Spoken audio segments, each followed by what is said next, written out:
saying Hello. something. Can you hear me? Saying something. Hi. Hello, goodbye, good Chat. night. That's all we have for tonight. Okay. No, we don't. Oh, hello. Oh, wait. It's Yeah, there we okay. go. There it is. They can hear us. They can hear us. We're fine. Okay, hey everyone. Who needs sound, Uh, right? hey, who Anyway. needs sound? Who needs sound? I don't Everyone. know. Apparently, they This can is hear my laughter without sound. this is So, It ripples through visual dimensions. audio visual medium without any sign language interpreters. So, oof. um, I don't know. We could do like Native American interpretive Sign dance. Language. That Interpretive too. dance. Okay, we're doing interpretive dance. Everyone, ready? Set. Good evening, and welcome to Total Party Recap, TPK Roleplay's content recap and talk show. My name is Tyrant, and I'm one of 3 hosts for this show. Joining me are Turk and Heck, your second and third hosts from now into perpetuity, and our very special guest, no one. Everyone's busy, and no one loves us. For all of our first-time viewers and listeners, let's go around the table and introduce ourselves really quick, starting with Turk. I'm doing it by interpretive dance. Hello, everyone. I am Turk. I am a GM player and a person. Just normal, perfectly normal person here on TPK. Very excited to be here with you all to once again download an absolutely stellar, knock it out of the park kind of week here with TPK. And also celebrate Valentine's Day with you all because you're special. And we're happy to be your host in times. Over to you, Ek. Hey there, guys. It's me, Sir Heckalot. You know, and this is part 2 of my date with TPK. I guess you saw me this morning. You're seeing me tonight. Is is how it is. Welcome to the TPR host dating simulator. I guess I don't know, but yeah, it's good to be here. I'm a newer, well, technically not new GM, but I have GM'd now, and am a local bird expert on the Discord. But let's I don't know, should we introduce our guest here? Yes, our guest is the amazing, fantastic, spontaneous, and combustible bear. They've heisted their way Happy into to our have you, hearts. Bear. Happy to have you here. Well, Also, also because I didn't say it at the top of my intro, Turk best man. took this man. And once again, I am Tyrant, a GM, staff member, and host for TPK Roleplay. You can find me on Twitch and Twitter at Dr. Tyrant. Really quick, a little background on TPR. This show is designed with a busy viewer in mind. We understand that not everyone has the time to consume all of TPK's content, so we're hoping this show will be an answer to that need. We will be recapping and talking about each stream and event that happens at TPK every Sunday at 5 p.m. PST, 8 p.m. EST. This week's episode will cover the content between February 8th and February 14th. Really quick, let's do our announcements. Our announcements are the exact same as last week. For those of you who missed the last week and have come here to mess with us and ruin our lives, no, I'm just kidding. For those of you who were expecting to be able to use the channel point redeem to make us talk in silly ways, that has been dropped in favor of.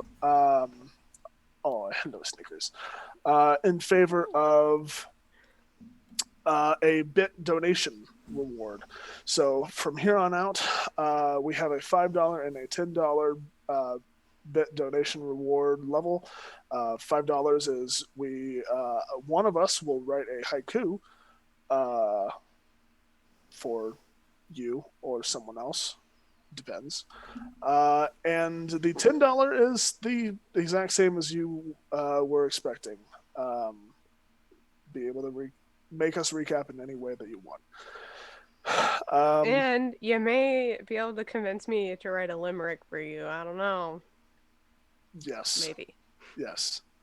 Um, the other really quick announcement: we are now affiliates with Found Familiar Coffee. If you scroll down to our sponsors section, you can click on that link, and as you are browsing and carousing the fantastic products that they uh, prov- sell. Remember that at the very end, once you've gotten all your awesome stuff in the cart, you can use discount code TPK, that's capital TPK and no spaces, to get 10% off of your entire order. So go check that out. They have amazing TTRPG inspired coffee products, coffee accessories, and actual just merch. So go check that out if you want some cool Found Familiar stuff. Okay. It's the end of the announcements. To the viewers, if you have any questions during the episode that you might want answered about some of the content or just have something you'd like us to talk about, please feel free to say so in chat, and we will do our best to incorporate that into our discussions. Now that we have all of the formalities out of the way, let's dive into tonight's very, very special Valentine's Day episode. Happy Valentine's Day, everyone. Happy Valentine's Day. It's wow, Or that was Galentine's Day. Oddly or in sync. Palentine's Day. Or that's like way too in sync. I don't know Look. if I like that. I don't know if stream Come is gonna play be the with same us, with latency, Tyrant. but oh my god. Forever and ever and ever. Forever and ever. Also, and for ever. all of you that don't know, it is also World Bonobo Day. So if you're not into Valentine's Day, love the bonobos, okay? World They're what important. day? Bonobos. They are Bonobos, they're primates. They're in the family Pan, They're very good, okay? along with They're very good. chimpanzees. Oh, But yes. Oh no, I just learned that today. And I've just Fun been facts. advertising it. This is very good. This is very good. Well, we have a lot of stuff to cover tonight. It was once again a very busy week here at TPK. I honestly can't believe how much stuff actually happened this week. And thinking about where this week began and where it ended, I'm kind of losing my mind. A little bit. So we're going to dive into that really quick, but I do want to check on my co-hosts and our guest and ask them how their week was. So, Turk, how was your week, buddy? Okay, heck, how was your week?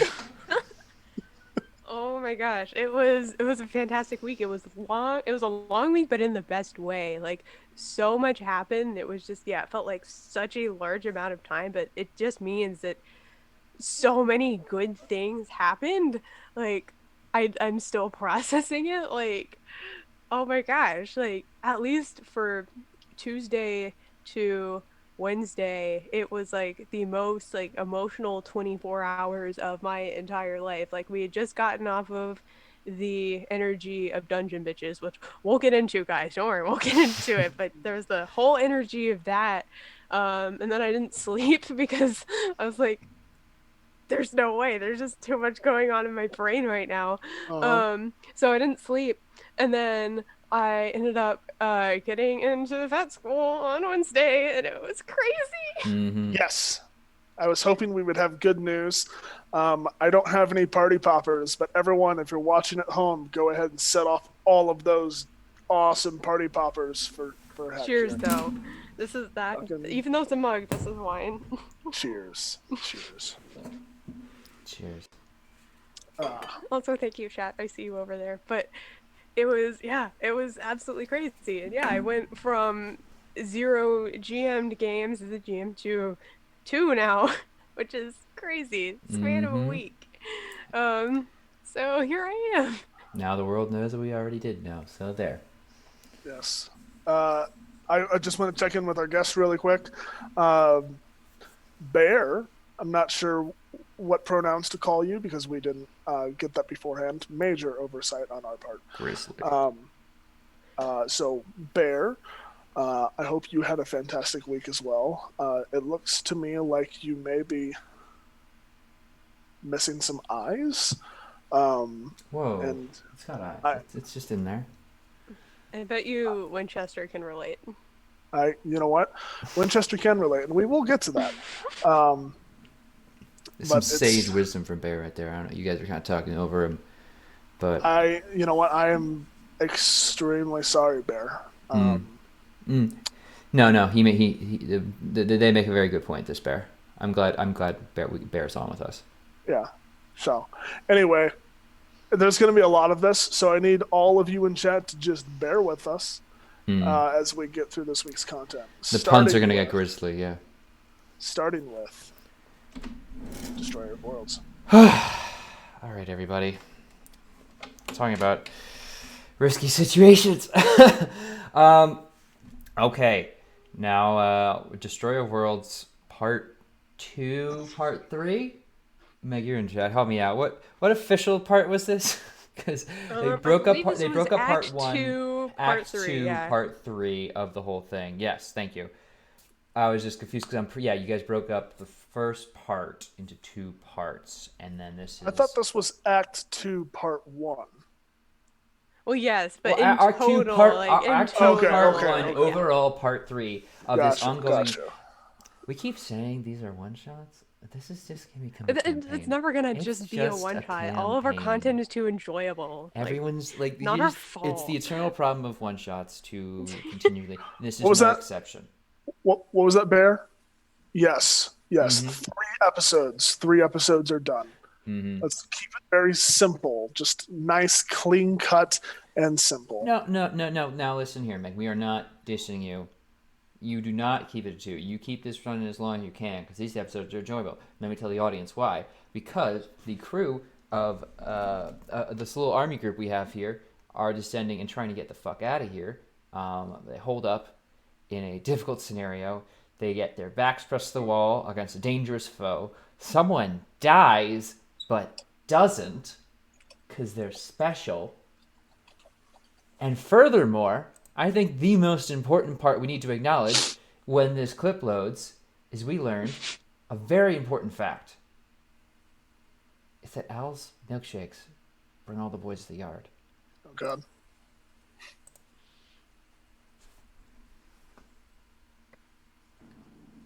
Falling out. All my milk. Yeah, No. your milk. All my All milk's that- just all spraying that everywhere. Wonderful white. Your milk and your I'd Your milk never and like to your- hear that ever again. All my milk, my man milk. Some Oh, I will That's leave inside this milk. call. This is the first time a milk. joke like this has been made, guys. It gets old. Mm-hmm. So yeah. He had to go. He had to go there. Yeah, of course he did.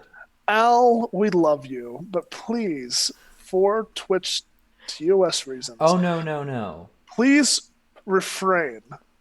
Not the bard's refrain, but refrain from saying man milk on stream.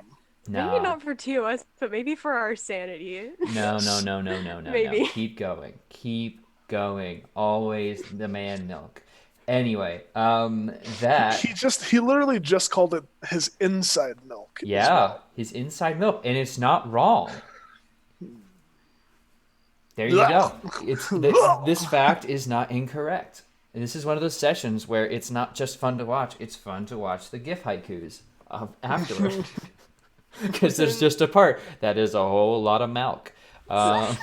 For those of you who don't know, one of my favorite things to do while I'm playing, as well as while I'm not playing, is to just monitor the TPK show discussions chat during these episodes. Because even if you aren't watching, TPK show discussions could serve as its own total party recap. Just in real. a much different way with the gift sharing. Yeah, But yeah. it's just like you get surprisingly a lot less context from TPK show discussions, but you still do get a kind of an idea. So, But yeah, that session ends with more intrigue somehow, and it's just we're gonna see if Al's gonna be joining him for next session or what that process is gonna look like, because something happens. Once again, his beep boop got beep blapped.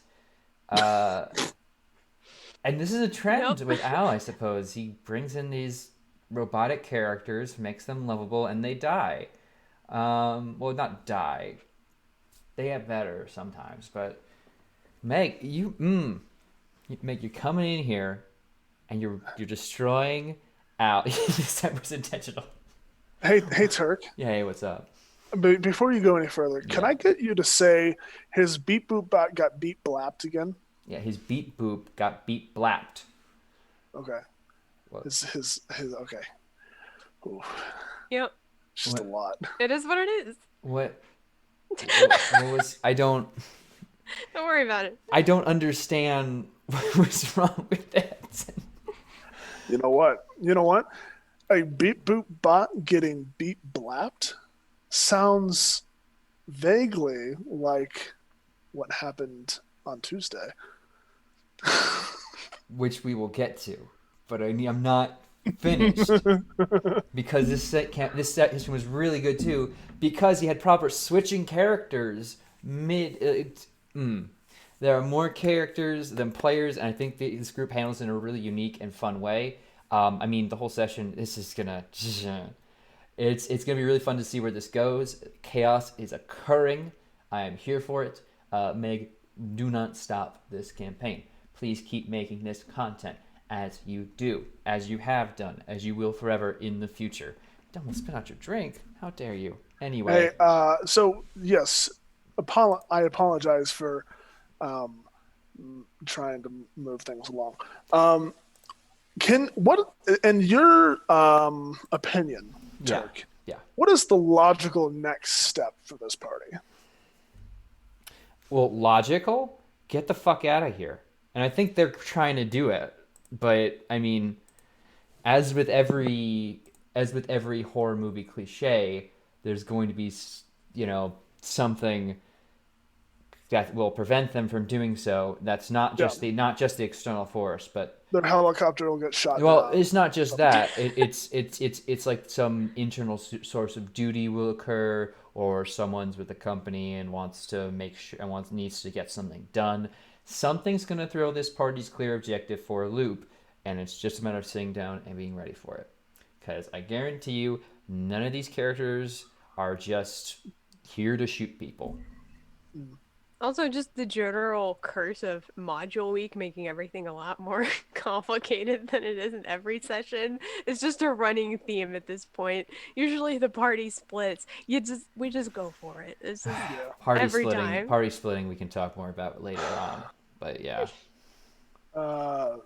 But splitting through the party, let's talk about Dungeon Bitches. Dungeon Bitches? Oh my gosh. Hey everyone, before we talk about Dungeon Bitches, this is going to be a 18 plus recap of an 18 plus stream. So if you are not 18 plus, please leave.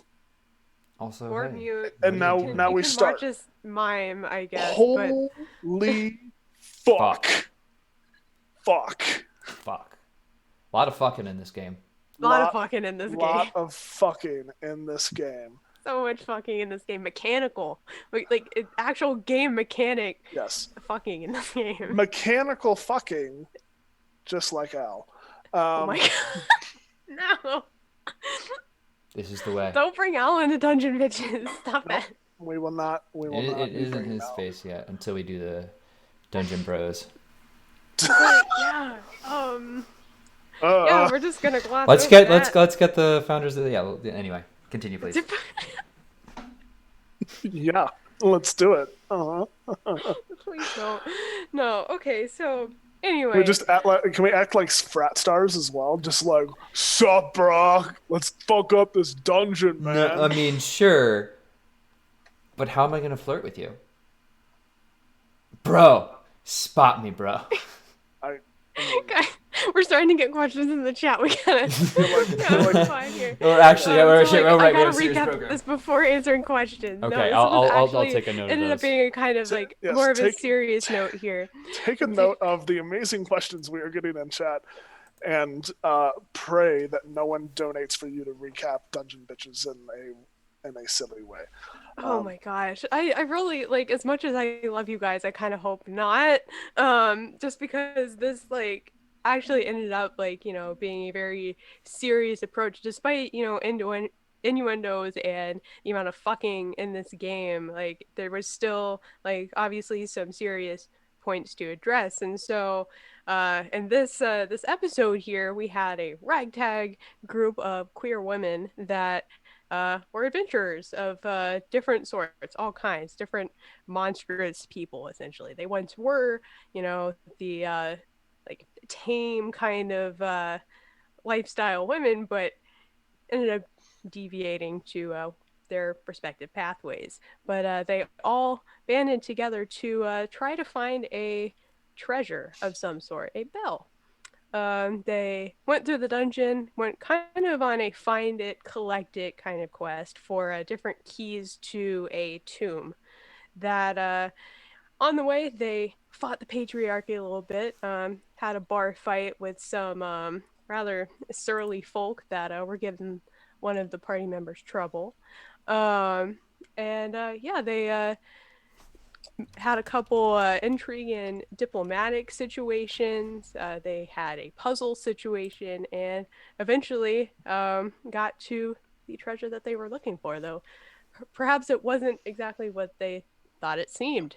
So definitely, if you are 18 or over, check out this episode because it is the one of the first actual like streamed plays of this game ever. That It was actually accurately done. just ended Kickstarter today. They had over 1,000 backers. They made what, like 32,000, 32,000, like 37, something. Yeah. at least 35. I think it was a lot. It was a really large backing for this. It is a system based on the Powered by the Apocalypse system build, essentially, but with a certain amount of tweaks and really good stuff for like made by queer women for queer women or non-binary, all of that. And yeah, no, it was a fantastic experience for my first jamming experience. I was not expecting that, but I'm so glad I got to write for it. It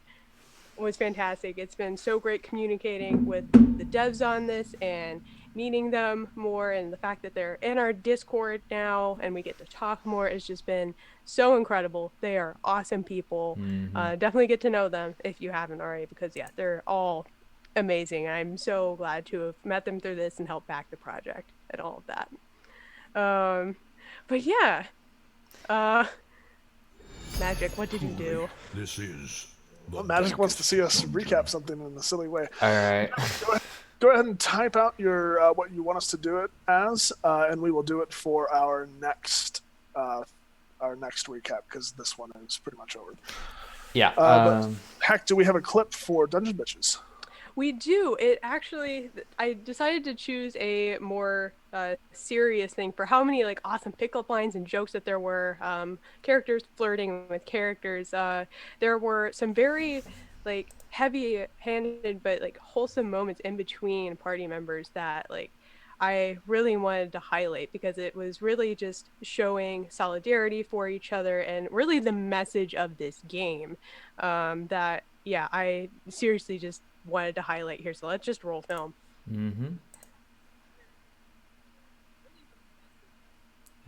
Like, and without this, I would be nothing. But with this, I get to be everything. Hecuba's gonna take her hand and like come and stand in front of her and just like very close to her face and just be like, listen to me. You left there bloodied, but you left there stronger than you were while you were there. You had to be strong to leave. Okay.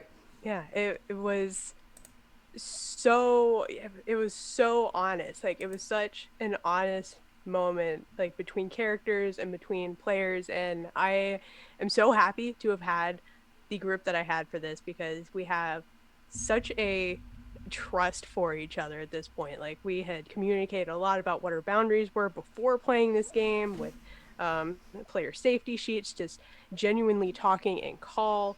And yeah, it ended up making something absolutely beautiful. I enjoyed every moment of these interactions between players and just characters in general. It Yeah. was This is how good that. fantastic. Can you explain further what caused that clip? It wasn't like a So, part of the game, right? it wasn't part of what I had initially written, no. It actually was a result of a TPK deck of things that happened. The Divine Interruption card got pulled, and the overarching like goddess of this game, the Wounded Mother, has a particular deal, is what subclasses are called on this. A particular deal that's called the Wounded Daughter. They have a really big connection with this overarching deity. And I was like, yeah, this is a chaotic neutral enough deity. She just, one of her principles is do anything to win, do anything to survive as a wounded daughter. And yeah, it's just, I was like, yeah, we totally have to include this in here. And it was such, yeah, like Chrissy took that and ran with it after that interaction. I was so proud of her and Luca for having that moment after, yeah, such a powerful entity within this universe actually like got to talk to them. So yeah, it just ended up being a very, very good moment. So we do have a question from Vizul for you. Oh. One second. I lost it in the sands of time, but I will find it for you. Yeah, really quick. I just wanted to comment. It's not in a ton of TTRPGs, especially streamed TTRPGs, that we as professionals, as players, as GMs, as lovers of TTRPGs can portray sexuality in a way that does not mock it or demean it in any way. And I think one of the things you guys really did was create a beautiful portrayal of just being able to be free and open with each other. And I like that's the biggest thing that I took away from Dungeon Bitches, is that it felt so raw and not constrained by people's expectations. Mm-hmm. So yeah, it wasn't constrained by like comedy. There's usually like a little bit of laughing around, fade to blacks and everything. If you look at more like D&D games and stuff, it's just like not something that's really talked about as a topic in other TTRPGs. But what's so great about Dungeon Bitches is that it is very central. There is no avoiding it. It may be taboo to like really any other circle you're talking about, but like no, like this is something that yeah, it's very very important to the game and how you play it. Now,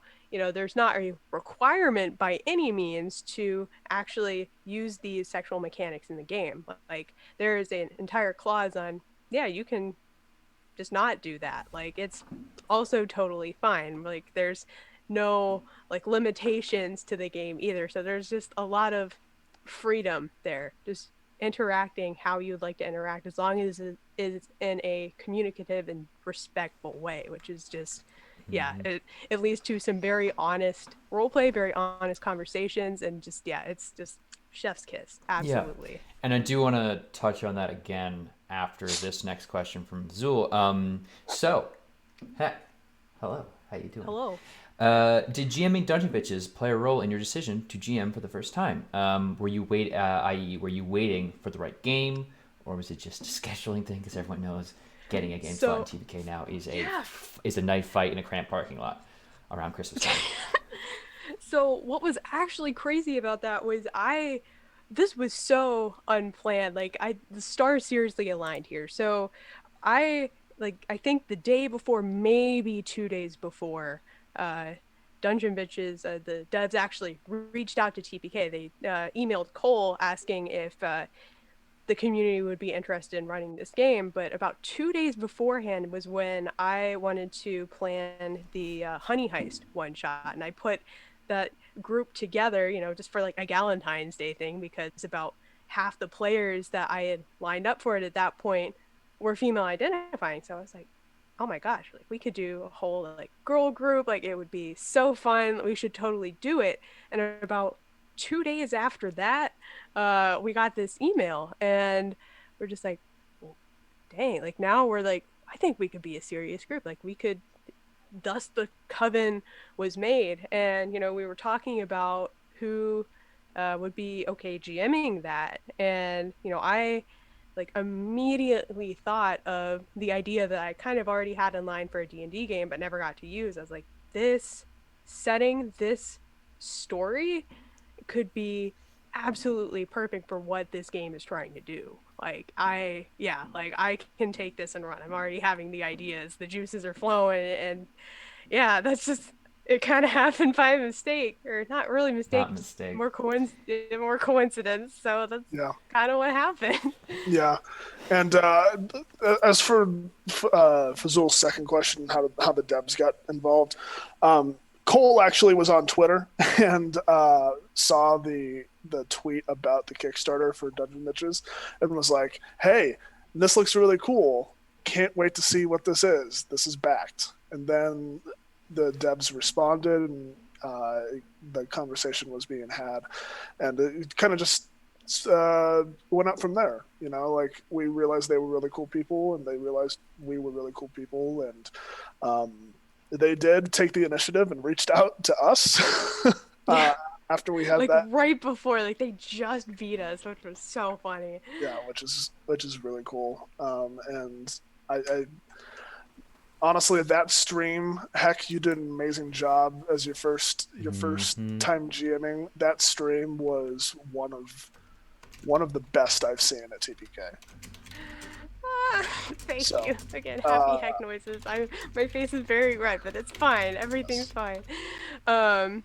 But yeah, I guess like maybe more to like elaborate on the question on like my decision to GM is like it's not even like, it's common knowledge that like I've had the GM role in the server for a while. It was mostly just as a host of TPR. Like I could have run a game at any point before that, but I just like I wasn't really ready yet. I didn't think, because like those of you that like, you know, the messages get drowned in the Discord a lot, and those of you who haven't seen the stream, I ended up last year, almost 2 years ago now. Wait, no, last year, leaving a rather toxic D&D table.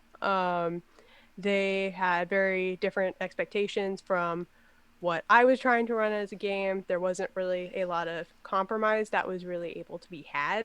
So people started having hard feelings, and I just walked away. I was like, I can't do this. And that was about May. That was about May of last year.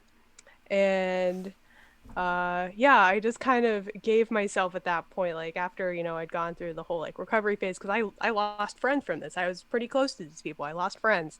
After I just kind of like initially recovered from that, I was like, okay, I'm gonna give myself about a year or so. So because the campaign itself lasted about 2 years, so I was like, okay, about half of that runtime of the campaign, I'm gonna give myself 1 year to like recover all of that and hopefully try GMing again. We're gonna give it a shot.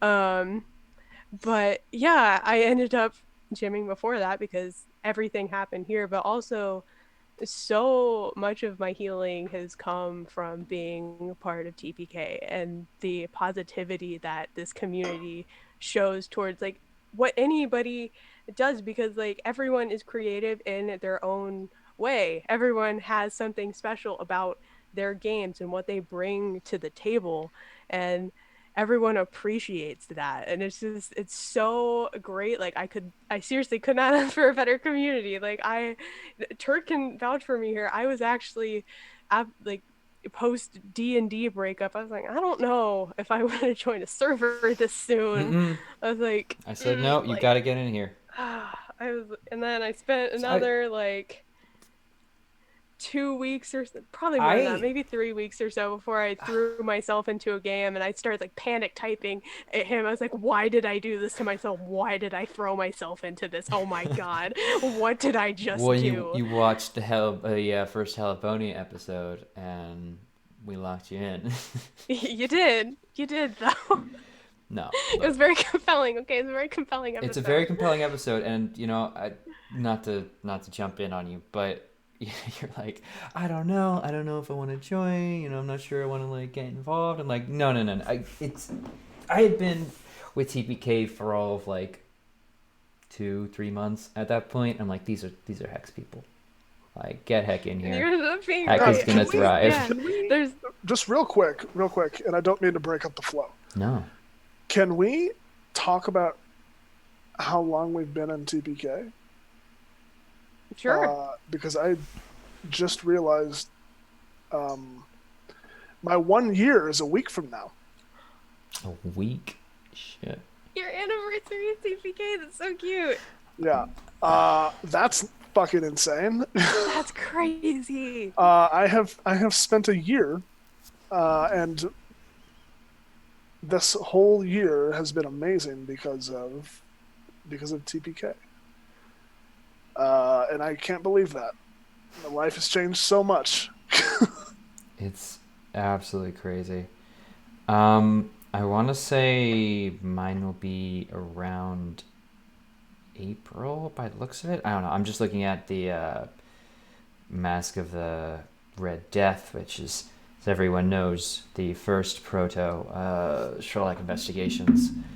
But yeah, I've been here since late March, early April. I don't know. I'll have to find the first one shot of Cole's I was in with Oscar Alatar. Which Insane's watching this somehow. Yeah, I'm not super creative with my wizard names. Anyway, but Oh no, now I have the entire chat trying to figure out what their followage is. I was just looking to see, like, following I think since the first February stream that I 25th. watched, yeah. February 25th? Jiminy Christmas trees. Seriously? That's insane. Oh, How do I see mine? I don't know. But Oh, February 19th for me. yeah, I do recall just like an Instagram ad coming on, and I just my Friday group had just fallen apart because the GM was having a lot of stress, and I was like, damn, that sucks, because I really liked that group. I really liked getting into the roleplay with them. I'm just like, if I could just find another group with that, and like I had a New Year's resolution that by the end of the year I want to do one of two things: completely write out the world creation doc that I've been working on, and also start streaming D&D shit. The Word doc hasn't changed at all since then, but I have been on a few streams here and there in 2020, in case you didn't pick that up on that. But yeah. Ha. yeah, I still got some time for my 1 year. You got some It's- time, don't worry. Yeah, 8 months. I've been here for 8 months. Well, been following. It Yeah, I probably had been in the server feels- at that point. But yeah, I know for a fact my first one shot was July 1st. Last year So with the good. Desert of the Dead crew, and I see a couple of you yelling that in there. I understand. I am also excited. I want an anniversary stream of that, by the way. But we'll see if that can happen. Mhm. Oh man, It- it would be so great. Honestly, I don't know if it's the year itself or just time passing so differently, but this has felt like a goddamn lifetime here. And I don't say that in a bad way at all. No, it's in the best way. it's honestly in the best way. But oh man. Oh my gosh, Peaches in the library. Oh gosh. Okay, anyway. But yeah, are we're- there any other questions? I about have a Dungeon question. Bitches or any- Oh, okay. I have several questions, in fact. Number Okay. one, how dare you make me feel things? Number two, I watched To these give a streams. message. I watched. Messages and themes are important. What I found very interesting, and I was asking you to, I was wondering your thoughts on this. I mean, and then we talked about this post stream. I was wondering if you could recap it in case anyone here somehow hasn't watched the recap or the actual show itself. We're closing in on 200 views, by the way. Everyone's deal allowed them personally to explore something. I mean, and we talked about how even you as the dungeon mistress, which is a fantastic alternative name, but like you were able to like find your deal within the book. I mean, I think that's very impressive for authors to be able to write some, like, when you're reading classes. I mean, there's always, I find with like D&D, sometimes there's just a character idea, like it doesn't fit into any one slot, and that's why you have homebrew. This is a game I don't know if they ever will need homebrew. It feels like they've cast a wide net. They updated. They recently posted a new updated tag yourself meme, and I feel like anyone can look at that. Even I was able to look at that and be like, yeah, no, that's me. That's my deal. And I think if you could just talk about that a little bit more, about like the players and just like everyone hooking on to something and being able to be like, the amount of character creation they had to do was so minimal because they just brought themselves in.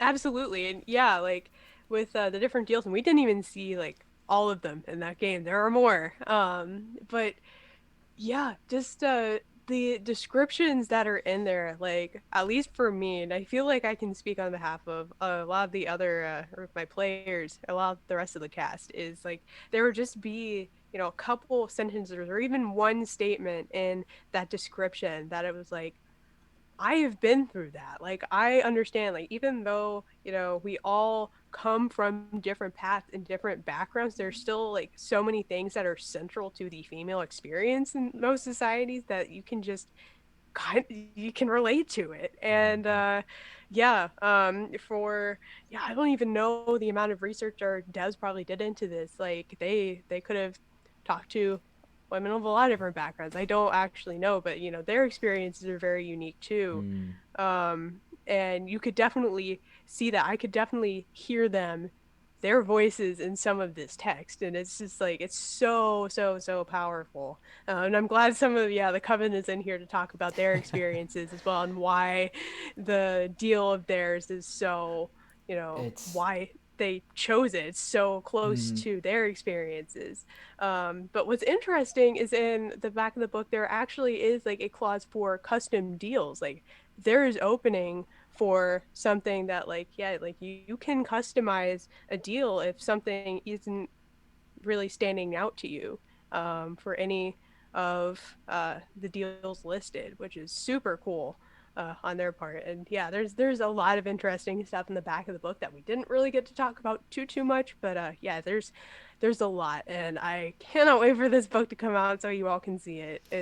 I am very eager awesome. to add I it to to you my own backed that shelf. Kickstarter. Yes. It's closed now, but hope you backed it. Well, ideally, I mean, in an ideal world, they'll offer a chance to purchase it later. Of course, that's various printing deals and everything like that. So we'll obviously have to see that in the future. But if you don't have one, please reach out to someone who does, and you know, support the devs in every way you can. But yeah, definitely check us out. Third question. Speaking of support, Speaking of support, thank you so much, all of you that donated to stream. We ended up raising $167 to back that Kickstarter, which is insane. That is awesome. So thank you. It was great. Your random encounter, your bad tables, even the TPK deck of things. You broke the rules, guys, but in the best way. I'm very proud of you. Thank you. That's the MO of the game. So thank you for breaking the rules. It's really good. Okay, so third question. I know this was kind of discussed in chat, and I kind of feel like I have my own answer for this. So I'm interested in your thoughts of being the one who actually ran it. Because there's talk about it in chat before and chat just now. I mean, is there a way that a group of guys could play this game on their own and explore similar themes? Or because I feel like a lot of this is coded to, like, as you said, the female experience. But I think a lot of guys watching this be like, I would love to have that feeling of being able to actually deal with some of my, you know, societal and internal pressures. So, I mean, do you think this system is right for that? Or, I mean, is that an opportunity for a creator out there, if it's not already out there, I to mean, explore. I feel like I don't know if this is the exact system to do it, though it provides a fantastic framework to bounce off and possibly do something. There's actually a very insightful FAQ on the Kickstarter that was kind of talking about that. The first question is, can I still play this game if I am not queer or if I don't identify as a woman? The answer is absolutely. You can definitely play this game. Just kind of know that this isn't exactly your sandbox, if that makes sense. You won't It's get just as much from it, right? yeah, it's just not exactly a system that will necessarily do justice to your experience because it's kind of based on an experience that isn't yours. So So what I was thinking, and I found it very interesting. I feel like a lot of the guys talking in chat, and I don't mean this as a dig, because I was also doing the same thing. We're like, we can play it and like pretend to have sex with each other. Yeah, dude, I'll flirt with the shit out of you. And that's a very different thing for guys. Guys are allowed to do that shit. It's very appropriate and societally accepted across the board for guys to be super, super forward and super right out the gate, like, hey, I'm into you, with flirting. And so I think that aspect of it, that kind of like, hey, we're open and like into who we want to be into and we don't give a fuck, that part is kind of lost on a male audience. And I think, Callie's in chat is absolutely killing it. But 100% emotions, sexual abuse, and toxic masculinity. exactly. Be Like, interested those are if issues not that need to this be addressed. system, if there was a system where that could be explored in a way. I mean, Callie obviously does that as a job, basically. Yeah. And I would encourage you guys to check out that Murder and Coffee episode where they dive into that further, and also the Total Furry recap where we have Callie on and enjoy the shit out of talking with Chrissy. But I just like, I didn't feel like I watching this. I'm like, damn. Watching everyone being able to be like, yeah, no, I felt this and I got to have this real life experience and like be really deep into it and just explore. Like, it's cliche to be like, what if there was guys, I have a revolutionary idea. What if there was an all male Twitch T&D gaming group? Yeah. But I think that would be really cool. And or at least like I would love to explore that, get some fucking demons out. No, absolutely. Like, yeah, seriously, it was great to watch this cast explore these themes, and it was so much fun for me to like kind of write. It's like, okay, like I want, the premise, for example, of this one shot to be intentionally misleading. They were under the impression that. Okay, well, a little bit of spoilers here. They were under the impression that they were looking for an item. The rumors had misconstrued this fellow bitch, this person, to the point that like nobody knew who she was. Like, she was just an object trying to be found in a dungeon. So the tonal shift from when the group figured out this is another person here was so keen. I'm so proud of them for immediately figuring it out. They're just like, wait, like, hold the phone. Oh my god. Like, hold on. And it was just so, oh my gosh, I was so proud of them for doing that. And yeah, like that was a serious theme that I wanted to touch on in this one shot, and it ended up being great with what the players took from it too. It was just it was so good. I've missed Dungeon Bitches already. I want to play again. I mean, yeah. Which we might. There's good. We might, guys. There's talk of it already. Yeah, of course there's talk of it. You guys absolutely killed it.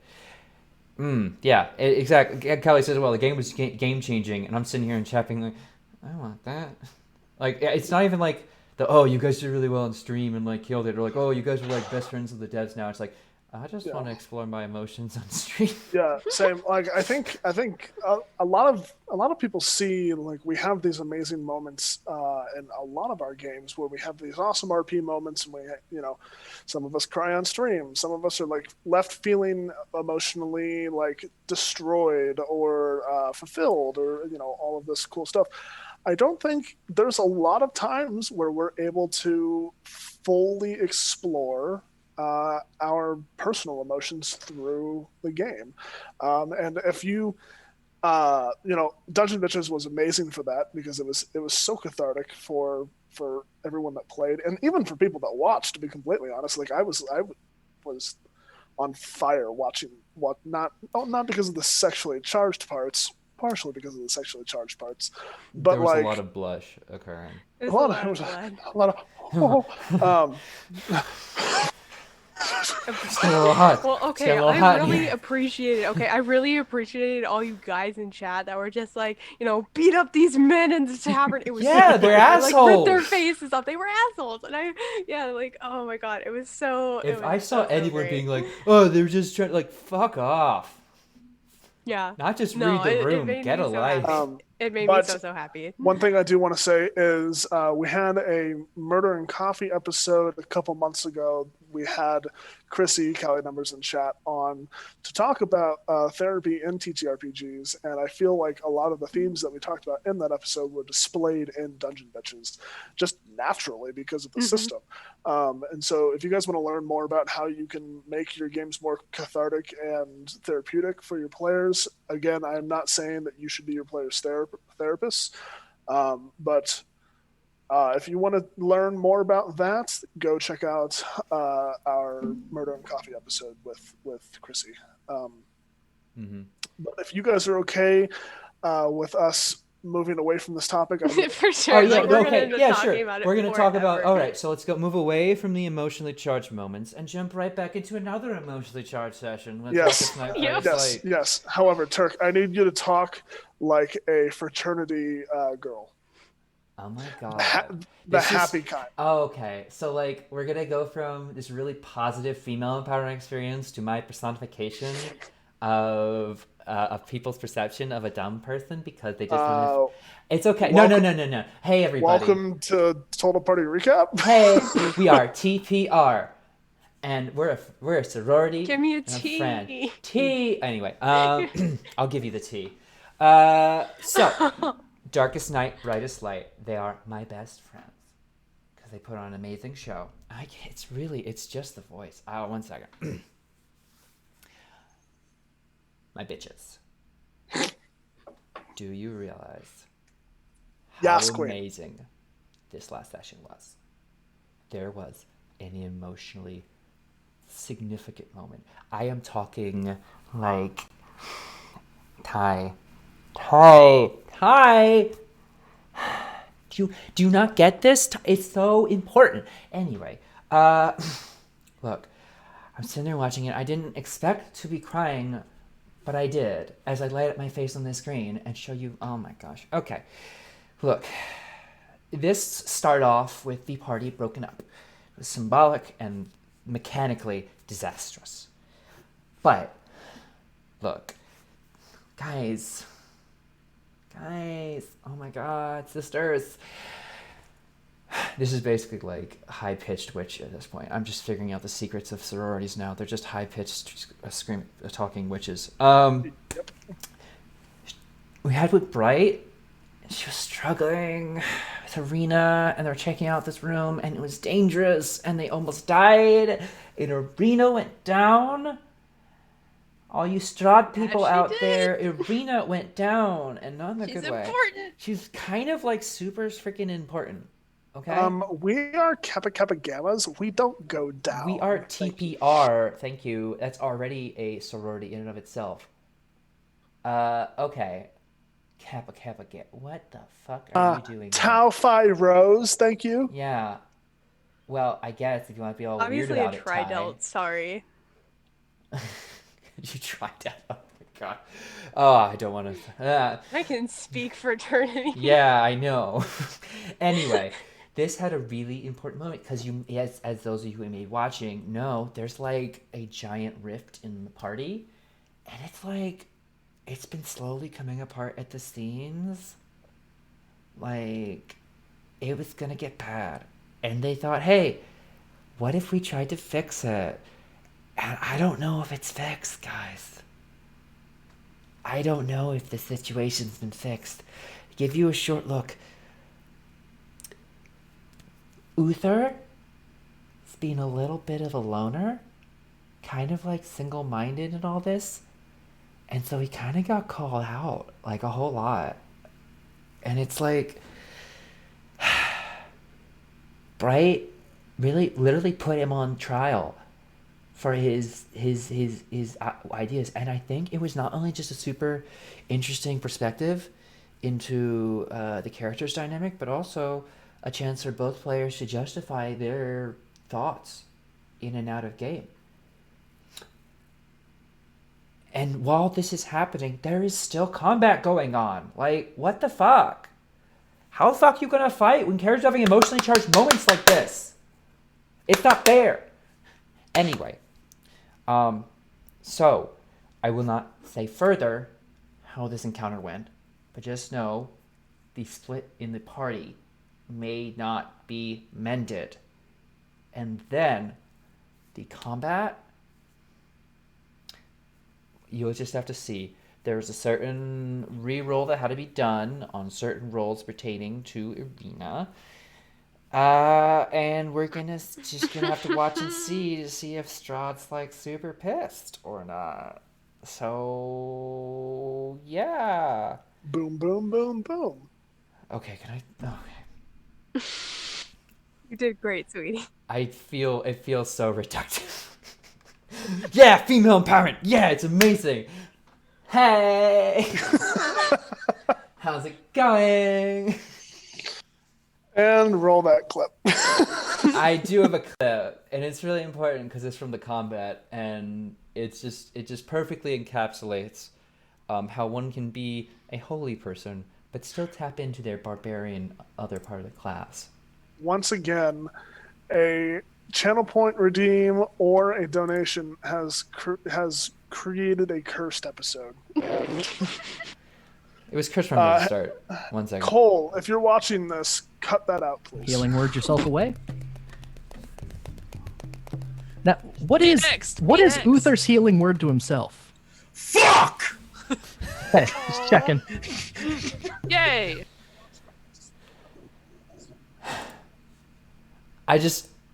There's something about it. It's very like that did not capture the energy of the session at all. I don't mean to be like, ha, funny moment, but like that session had a whole lot more than that. Unfortunately, didn't. There's no clean way for me to cut the really charged parts. I mean, Noir and Niffer absolutely killed it. And also hats off to Last HP for handling that situation. I love the cooldown. As you say, you're going to break. I mean, there was just really solid handling of it. Because, you know, sometimes, sure, of course, we understand typically the party's emotions can get a little high-strung. But that doesn't mean we just let that simmer and potentially spill out into, yes, exactly, a mini cooldown, because we don't want to let that spill out into real life. And I really appreciate how LSDP didn't like go in like, let's go to intermission and be like, all right, everyone needs to chill out. We're all good. Handled it on the stream. It's just another amazing thing. I mean, if you want responsible mental, I don't even know how to say it, mental care of a DM to their players and to themselves, take notes on what Last HP does. The breakdown of feelings after the session is not just really interesting to get into the players' heads in a way that is not, asking them questions out of session in our Discord or something like that, or on Twitter or any of their social medias. Also, a quick reminder as I have this opportunity, we still have our Google form up for Harper Season 1 questions. Hit us up.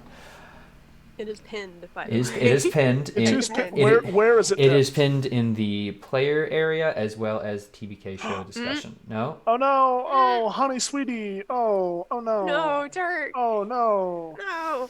Oh. Here's the honey, here's the boo. funny thing. No. I'm not frozen. So you two are saying these things, and I think chat should still be able to see me. Chat can confirm No, that. they couldn't see you.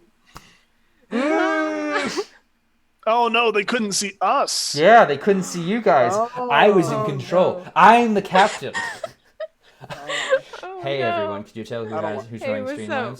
Anyway, Really professional show here. anyway, so yeah, that's posted in our Discord. Please check that out. I believe Show it's either discussions, it's TVK show discussions or player pub, and the one player of the pub. two. Both of them. And or.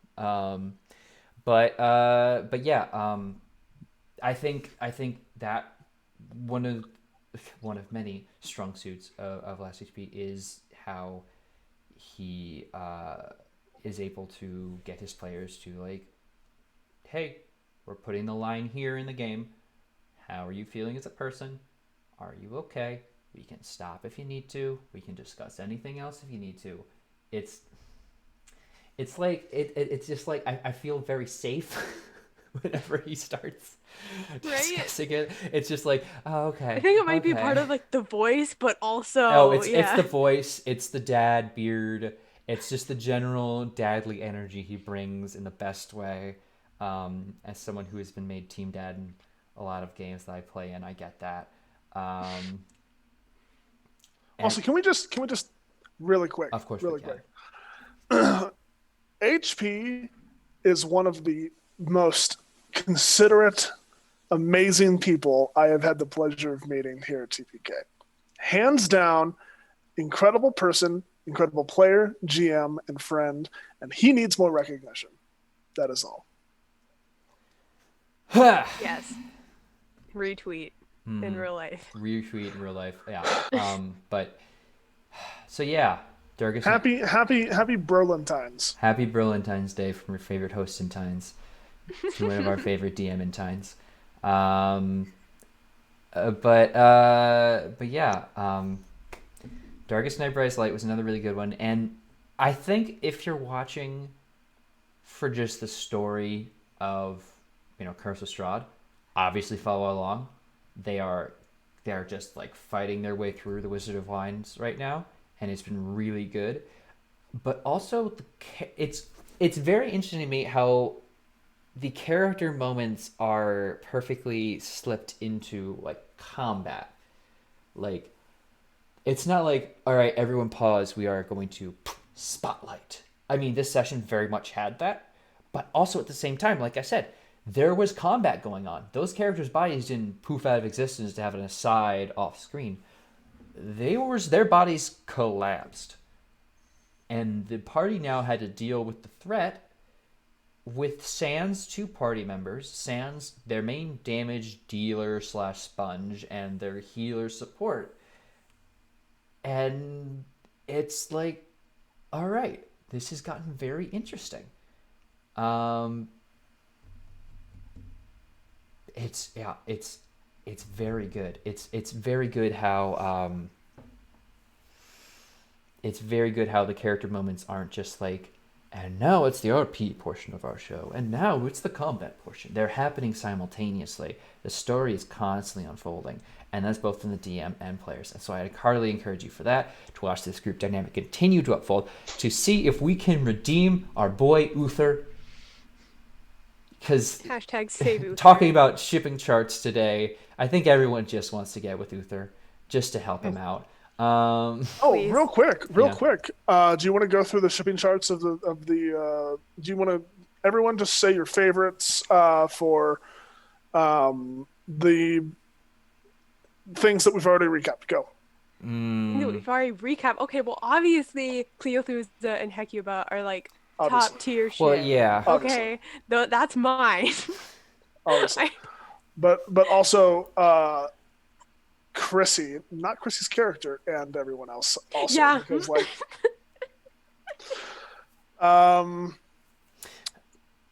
Yeah, Chrissy gets to see she's in chat saying Cleo and Hecuba. She understands. Yeah. There were some Important. amazing moments. But yeah, Darkest Al the Biffer and anything. Al the Biffer Al- and Meg killing him. Yes. He's a very solid ship. If they claim. I know this is going to be a little controversial, but yes, HP. Yes. Yes. Those they fell in clans- love by the end. they didn't just connect their vaginas; they connected their hearts, Yeah. and they touched all our hearts. wow. And HP, oh my god. we were just talking about, wow, what a loving, dadly energy he has. HP. Is it still shipping if they clap clamps than 10 minutes ago in live? Yes, Dad. Yes, it is. Oh my god, I'm choked. Also, I know it's going to be a you're a little wonderful controversial, but like Strahd von Berovich and Irina. Okay, No. simp. Anyone? It's No, obviously nobody would Strahd. Here's Okay. all right. Here's the I big will move. die all right? on this hill. Here's the big move. Strahd's gotta die. The Darkest Night Brightest Light. Hear me now. You get Sergei back up. All right. You get him alive, and you get him. Actually, honestly, here's my take. Here's my big take. Strahd perpetually immortal, basically, always pursuing Irina. Sergei comes alive and is like, "Oh my God, Tatiana, you're alive." And Irina's gonna be like, "I don't know you." He's like, "Oh shit, you're not." And he would be cool with it. Because Sergei's a good boy. Alright? Sergei would be like, "I recognize you're not the person that I fell in love with. You're a completely different person, and I'm gonna respect your individuality. I think you're cool." Who is Sergei? Strahd's brother. Oh, okay. The one that he got really jealous of. Gotcha. What are you smiling about? Gotcha. Is that canon lore that has been revealed in Darkest Night, Brightest Light yet?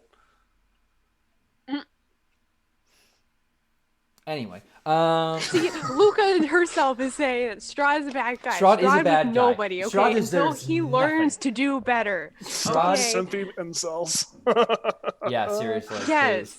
He's a Yes, Luca. this. Yeah. Oh my God. Anyway. Yeah. Hey, listen. Turk, I'll let you finish this sentence, but I wouldn't want this to drag on, so let's talk about some dragons. Yes. Okay. Oh, let me Yeah. finish it, and At then he least moved that to solid one. At least transition. that one has a ship we can already all agree on because there's already a married couple. So hey, Yes. Yeah. so Yes. there's Ships there is included that. with this There's series. an adorable married couple already packaged in. It's great. It was a fantastic time with Tyranny of Dragons. Queen's Gambit this week. Huh? Tiamat Head 1 and Tiamat Head 5. We don't know enough about it. Yeah, our characters have learned very little about the dragon cult. But a lot of this episode was comparing notes with NPCs and recapping and kind of reflecting on what we had learned in the dungeon and around the cult that we faced and everything. It was a really good, like, slower paced session where we could actually connect more character to character, actually get to know characters, because we realized we had started this this campaign at about like 60 miles per hour, just burning city immediately.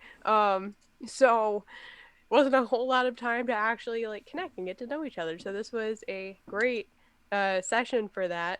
And you know, we got to know our local NPCs a little better and invite them to dinner. And speaking of ships, we also definitely shipped 2 NPCs within the town, and that is the clip that I chose for this week. So let's Yeah. roll that. Okay. I love it. I love the energy we have brought here. Once it loads. Wait, your estate or ours? Theirs. Theirs. Okay. Or his. Sorry. Nope, His. you It is said not it. theirs. You said it's theirs. You said it's theirs. You said it's theirs. Clip it, chat. It's canon. Would you like to explain the importance of this clip for those of us, if rather, Alright. for those who have not seen Queen's Gambit or understand Alright. the lore? All right. So there are these two NPCs, the governor and the sergeant of Greenest, that we definitely ship with each other, or with the two of them together. And it's very good. We want this couple to happen. I honestly don't remember the first day that we started doing this, but we're like, why not though? The answer is one of them has a wife and kids, but we still kind of ship them anyway. And yeah, there isn't too much lore behind it. That's the lore. There are two NPCs in the town that we ship because they work closely together. That's about it. It's really good. Yeah, it was a good time. There were some great character conversations to be had, and towards the end of the episode, a rather strange and kind of powerful being talks to them through a campfire. So you won't want to miss that. Definitely check out that conversation Like towards Sirius, the end. like Sirius Black. Yeah, pretty much. It's like what we were all imagining, at least. I love it. Except Aster, she was trying to stay away. She doesn't like fire, even though she's Circle of Wildfire. There's a lot to unpack there, but eventually it'll be unpacked.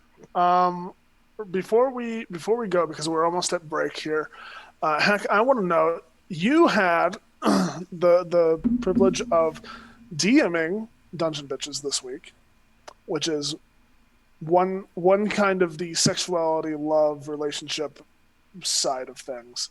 And then you also got to play in a game where there is a married couple as PCs. In your experience, what do you think? And obviously, there's reconsidering my question, because I was going to say, which one do you think is more viable, better? But obviously, like, depending on the situation, any of it could be viable or better. So, I guess I answered my own question. No, I think if I could, I have been inspired by your question. I wish to build upon it. Can I build upon your foundation? Can I top you? All right. In the spirit of Dungeon Bitches, I made that joke. Anyway,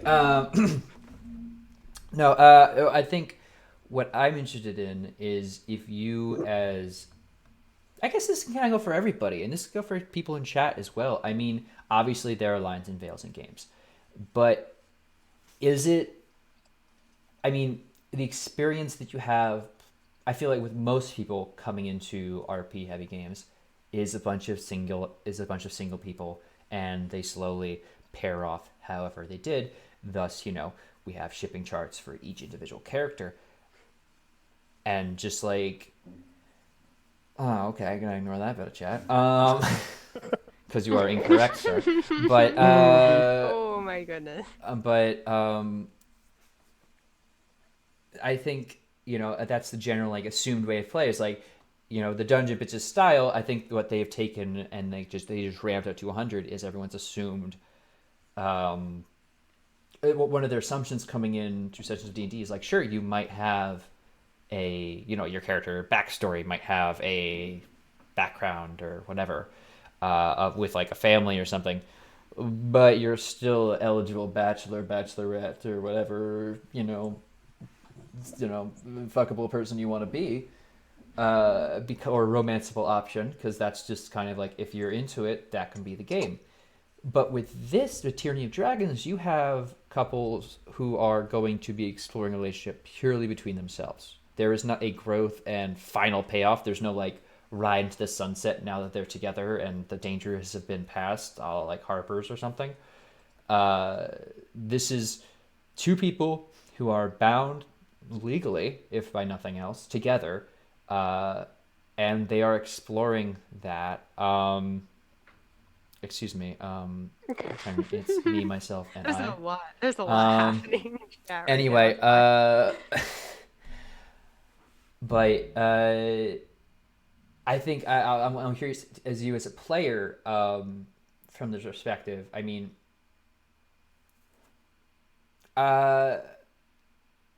listen, there's shipping going on in chat. There's shipping. Yeah, there's shipping going on in chat. And I'm being a bit distracted by it. But you as a player, I mean, do you feel how do you feel about that dynamic occurring And do you feel like that has impeded any other romance stories going on? Is that like kind of boxing it out, or is this kind of like the solid core of the group is these two being held together? I don't know.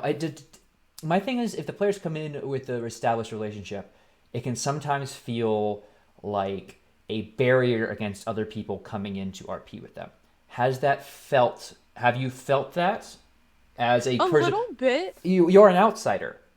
Your Yeah, a character little is... bit, and I think Chrissy can also speak to this too. There was kind of a family unit, and then there's Chrissy's character and my character, and yeah, like kind of initially it was a little bit awkward, but I think a lot of the ice got broken this session, honestly. Like, Corndog brought up a magnificent point with her character. Like Juno was like, I think she's going to spend some time out of this session to get to know Aster and Ulta a little bit more, because realistically she doesn't really know these people very well. They've spent about 3 days in game together. Like, they don't really know each other. So let's start those conversations. And now that we're not actively trying to survive or do recon or anything, there has been a lot more time for those interactions to happen. So yeah, seriously, I think this episode we're really gonna start seeing party bonding a lot more. There actually was a conversation between Aster and Hyacinth's character, Icarus, about kind of like, acting as a family unit, even with people that like you just met, like kind of acting together instead of, like while the recon alone was important and got important information, it was still very dangerous. So that was kind of what that conversation was, and it was a really good RP moment. Definitely check that out if you haven't already. But yeah, no. I totally see where you're coming from in that standpoint, though I don't know if I would entirely agree with a bunch of single people in relationships like being like the like resolution of an arc. They can be, but with relationships entering a campaign, there's already a marriage, there's still trials and tribulations that have to that are on along the way with that, essentially. Like there will still probably be tests on their relationship, even though the relationship is already there. So there, who knows, they might split up and then get back together again. There might, who knows. There's I think there's still a lot to do with a couple that already exists. It's just kind of in a different way. Yeah, that's fair. Yeah, I mean, I think that marriage is rock solid, but that's fair. But yeah, no, I also I do realize my mistake in saying that it always ends with like, oh, and now we're together forever kind of thing. It's just like usually in like fantasy stories, it's like, and now we can't fully be together until the great evil is finished or whatever. It's kind of like the classic person in distress trope, or in the afterlife. Yeah, there you go. Oh man. You're right, but that's dark. That's some Romeo and Juliet shit, except, they even like each other's question. Oof. Ouch. Anyway, on that note. Yeah. Hey, everyone. We do have, we're going to take a quick break. Just a reminder, you can make us recap in funny ways. You can make us write haikus / limericks for you. They are $10 and $5 respectively. Bits or donations are fine. We do have a sponsor, Found Familiar Coffee. Go and check that link out and use discount code TPK at checkout for 10% off. We do have a lot of incredible content to come back and recap, as well as to let you guys know what is going on in the next week. So don't go anywhere, and we will be right back, and you know what to do. Guys, we just got a very special message. We did? Yeah, a Valentine's Day surprise from... No, that can't be right. All right, you know what? I'm going to play the clip. We're just going to see what this says. All right, I just want everyone... Don't get their hopes too high up, because if this is from who they say it is... Well, anyway.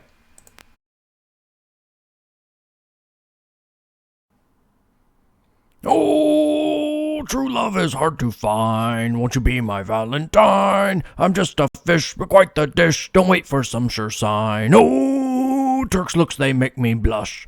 Damn heck is such a lush. Tyrant's beard, respectful leer. Altogether we should mush. Oh! You think you're so clever that I would just Yeah. cold open right now? Yeah. Wait, So I could talk what- about the shipping chart I made? Mm-hmm. Listen, I literally heard you click.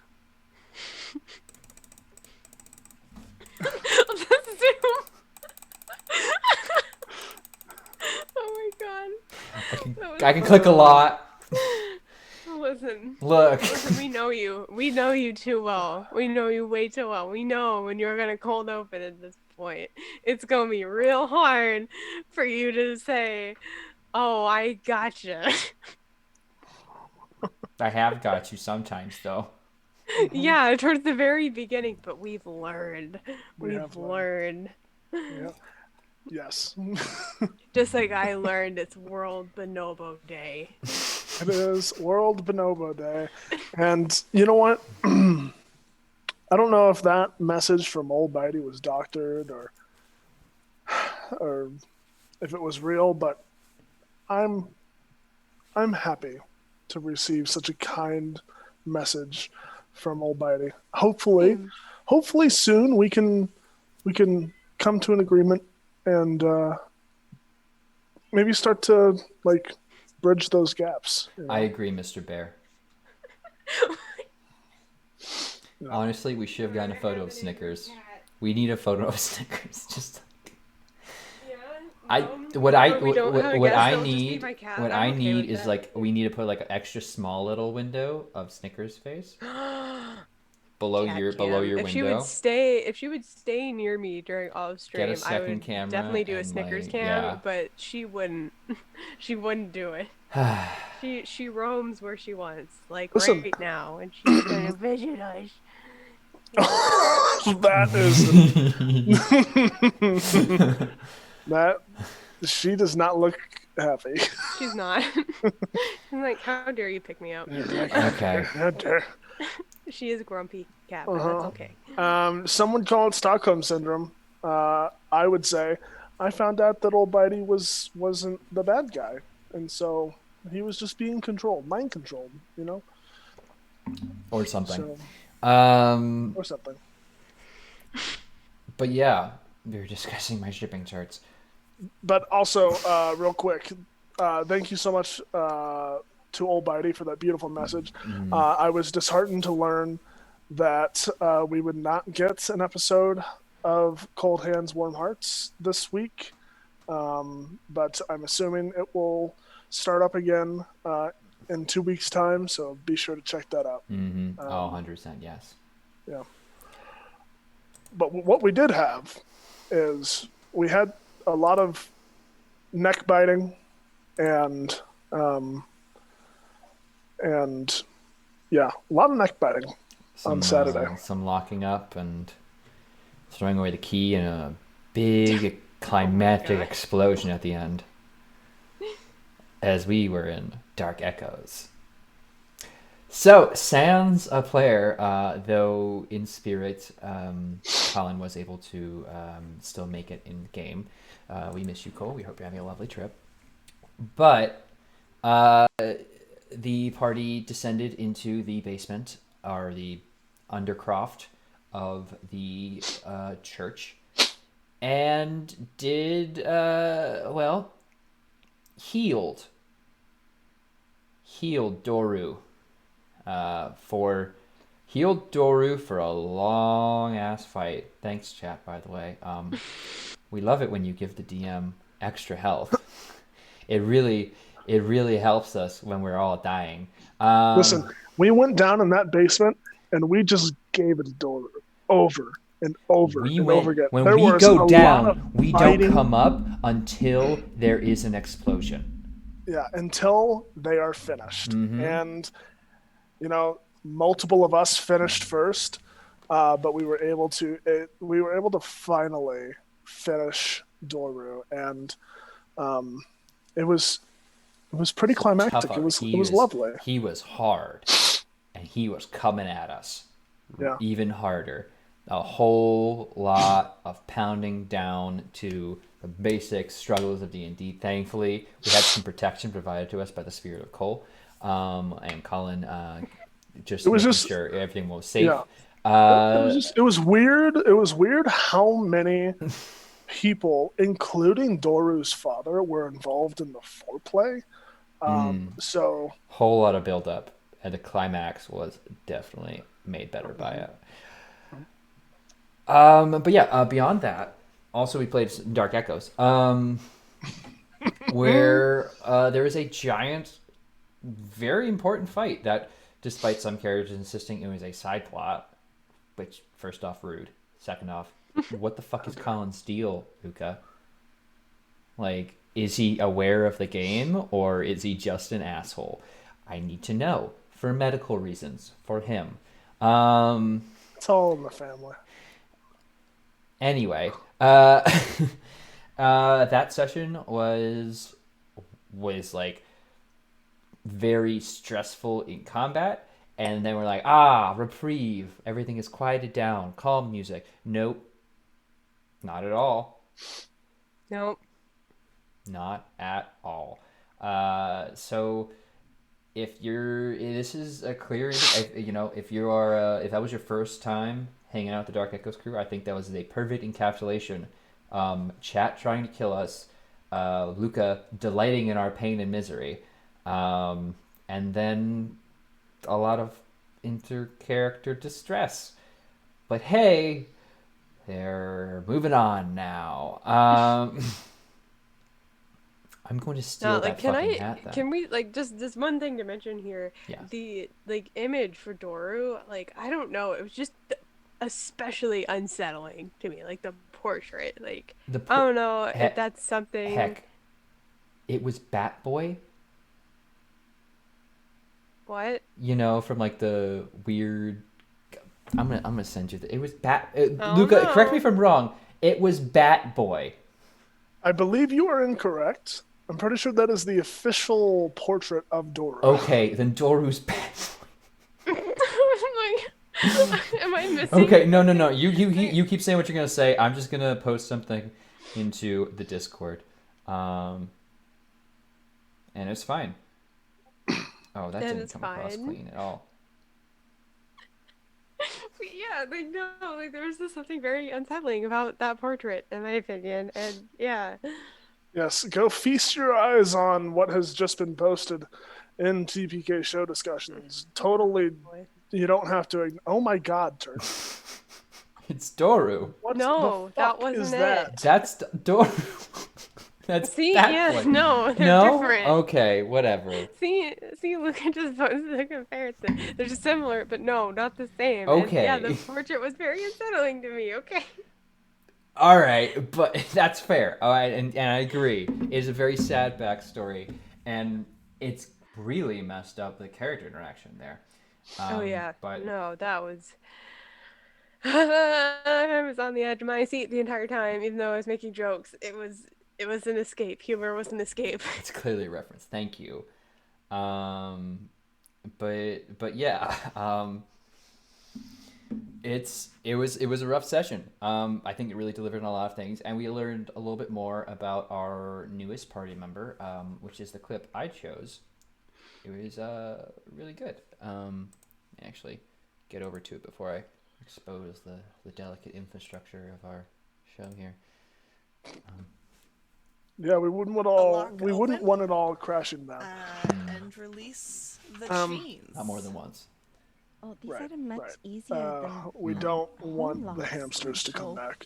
Kind of move out of the way. No more hamsters, please. No, cup's fine. She just looks back towards her brother. Another time, perhaps.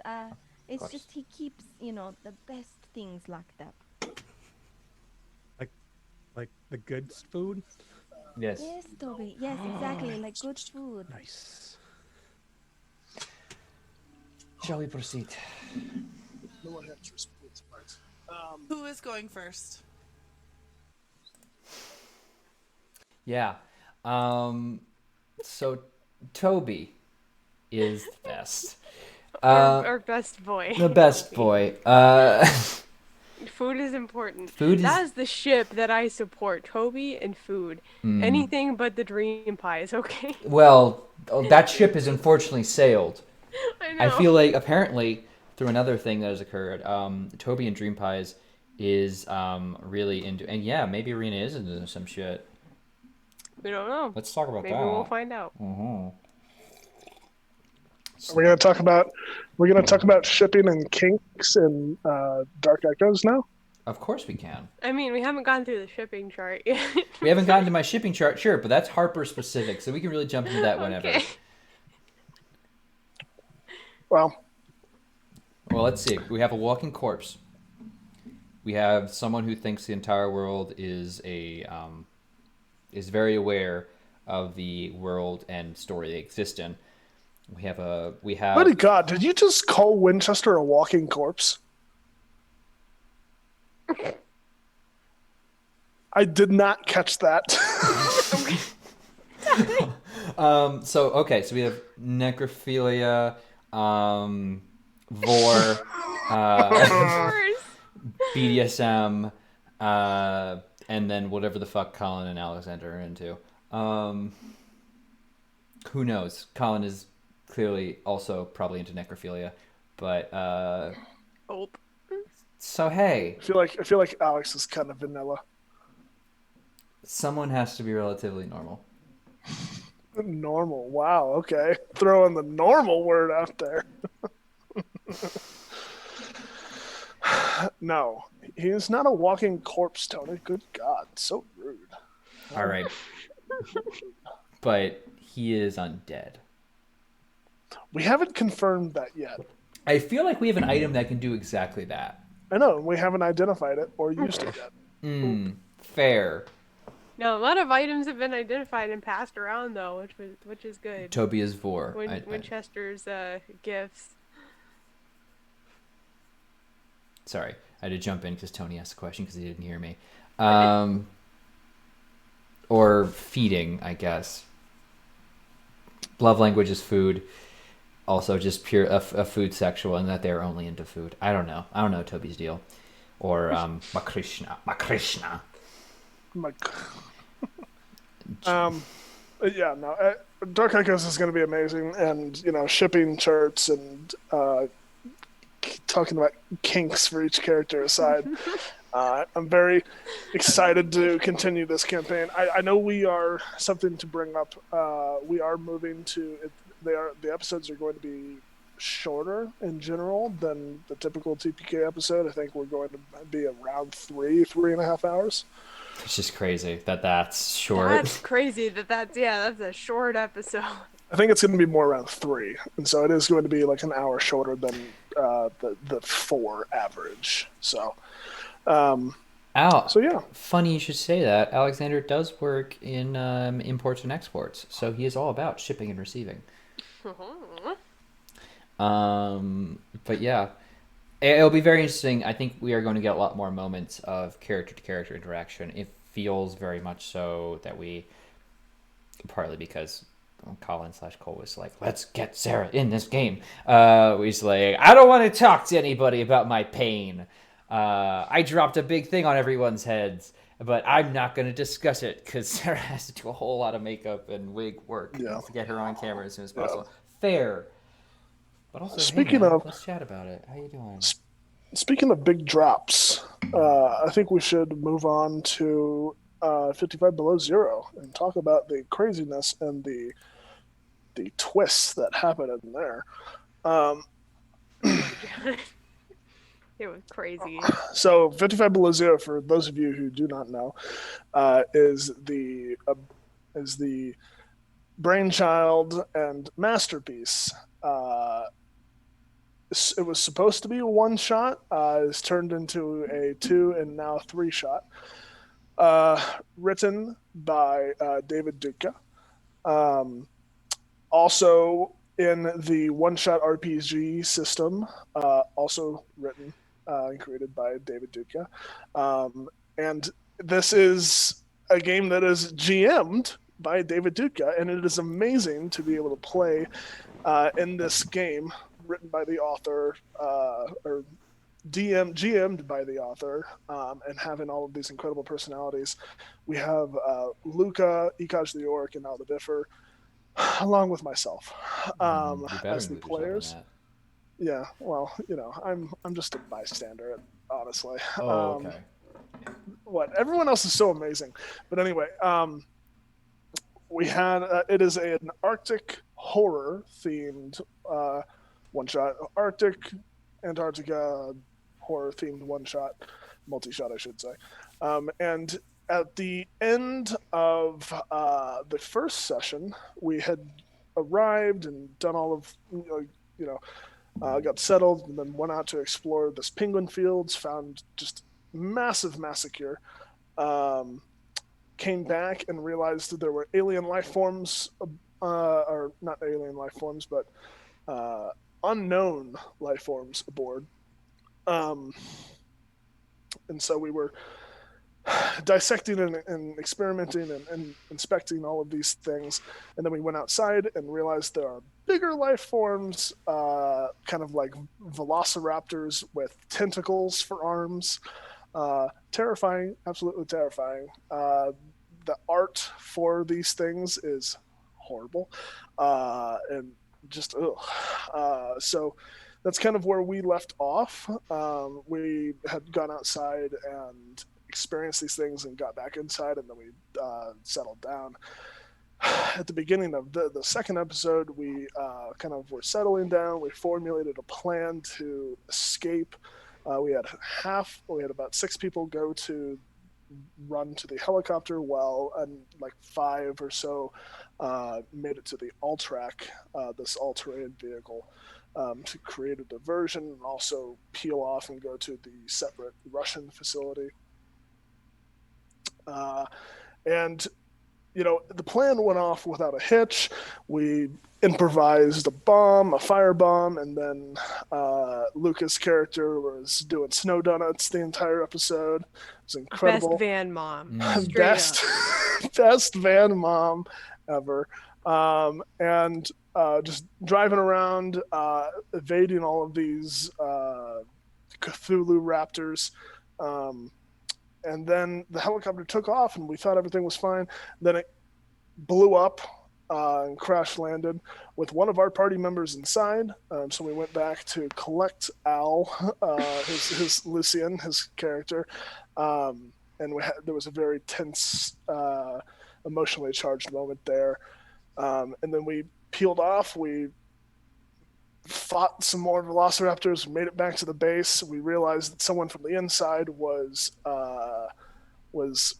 causing all of this to happen. We found evidence of people trying to blow up the generators, and so we took them out. Meanwhile, our inside man, a military member on the inside of the base, was in a confrontation with someone on the inside. They got shot. Everything was fine. And then the big reveal at the very end was that. Well, let's get to that. You can roll the clip really quick, Turk, and discuss and kind of the building. The one thing that David does, Fazul in chat, for those of you who don't know, is he does an incredible job at building to his plot twists. And so these little hints here and there, like what we're about to experience, definitely builds to that kind of shock value. All right, here we go. Jim would speak a number of African dialects, interesting. as well as South American dialects. Okay. Lucian speaks English and Latin. Latin. Awesome. The Queen's English. Coincidentally, it's in Latin, right? No. I also speak Abyssal.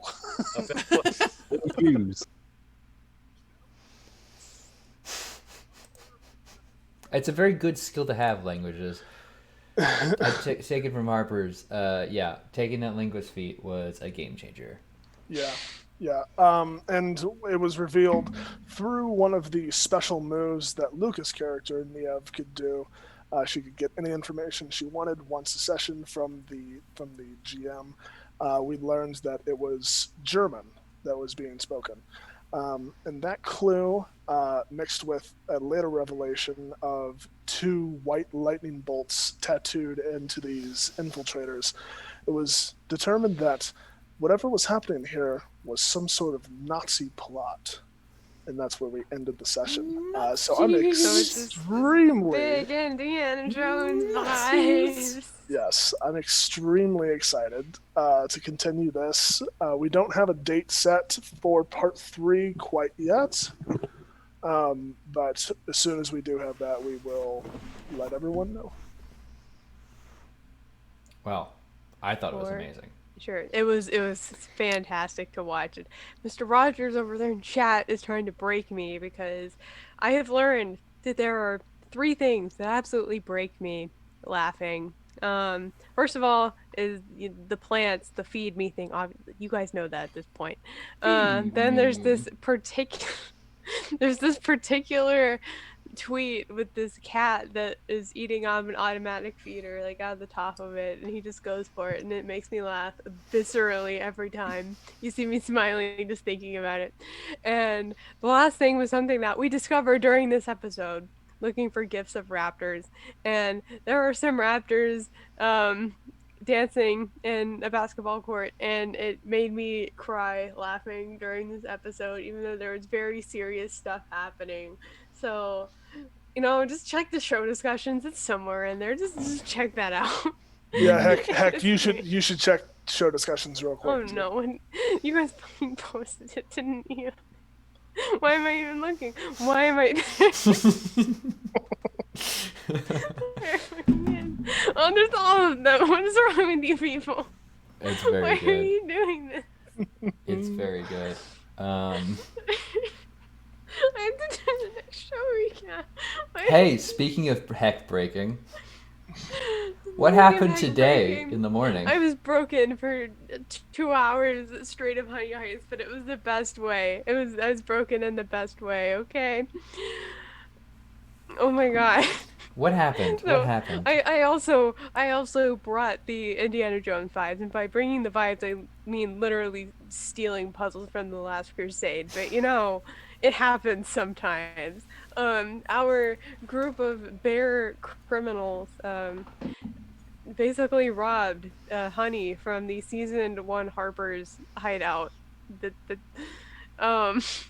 There was a lot of trickery involved, a lot of sneaking around, a lot of Karen-isms, I'll call it. Baronisms.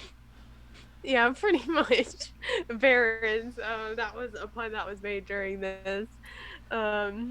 These different bears using their unique abilities to pull off this heist, which they managed to do, and they did very well. Rolling the 2 stats that are part of this this system, which are criminal and bear.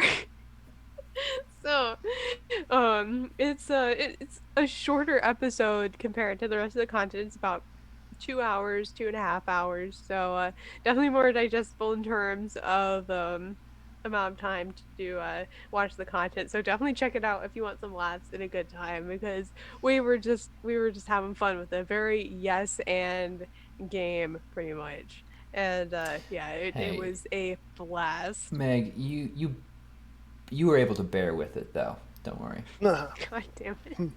All the possibilities of puns.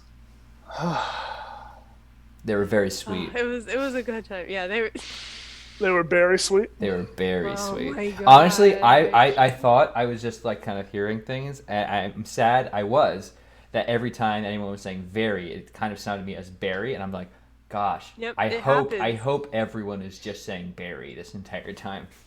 A lot of the time they were, and some other times they were also making allusions to the season 1 Harper's content. And that's what I took for the clip for this. This is my clip. Hey. It is your clip. Yay! It's me being called out. Claudia kind of puts a little, like, she's holding the door, she puts a paw up to her ear, and she goes, What kind? Are you telling me that this is some weird kind of sex dungeon situation? I swear to God above, this is the strangest establishment. It kind of actually seems like it. I will be reporting this to the authorities. Oh no, I'm deeply uncomfortable by this vibe. I need an adult. So, There was no adult, but there was a whole lot of ribbing of Harper's and a lot of cameos.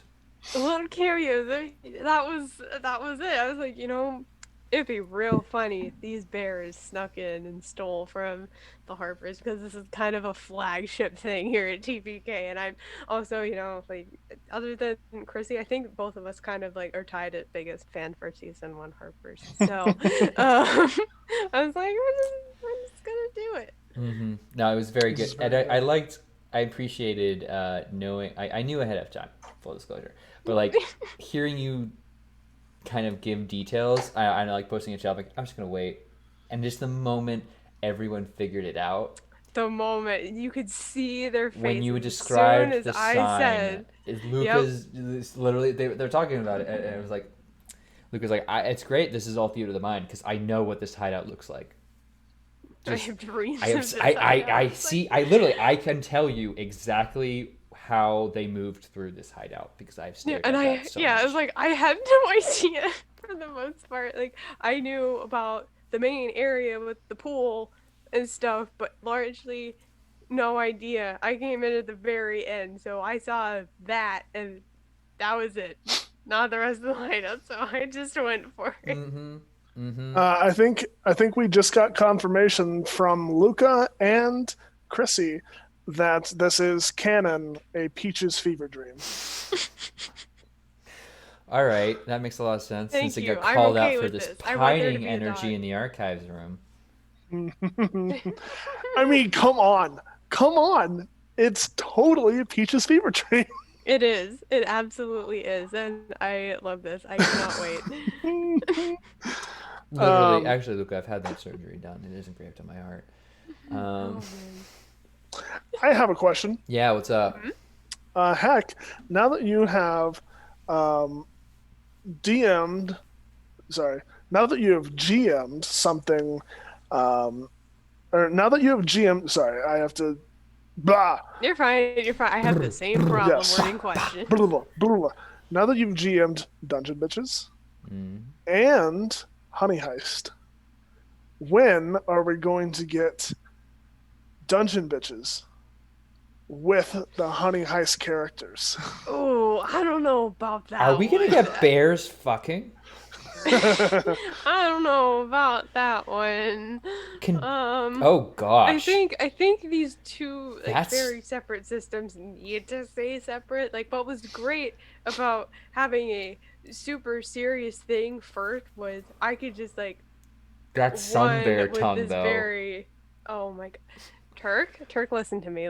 You just would- shared all of this stuff in Player Pub earlier about like, reptilian romance novels. You need to not. I'm not. You need I'm to just not. taking note of the obvious fact that everyone's gonna think of.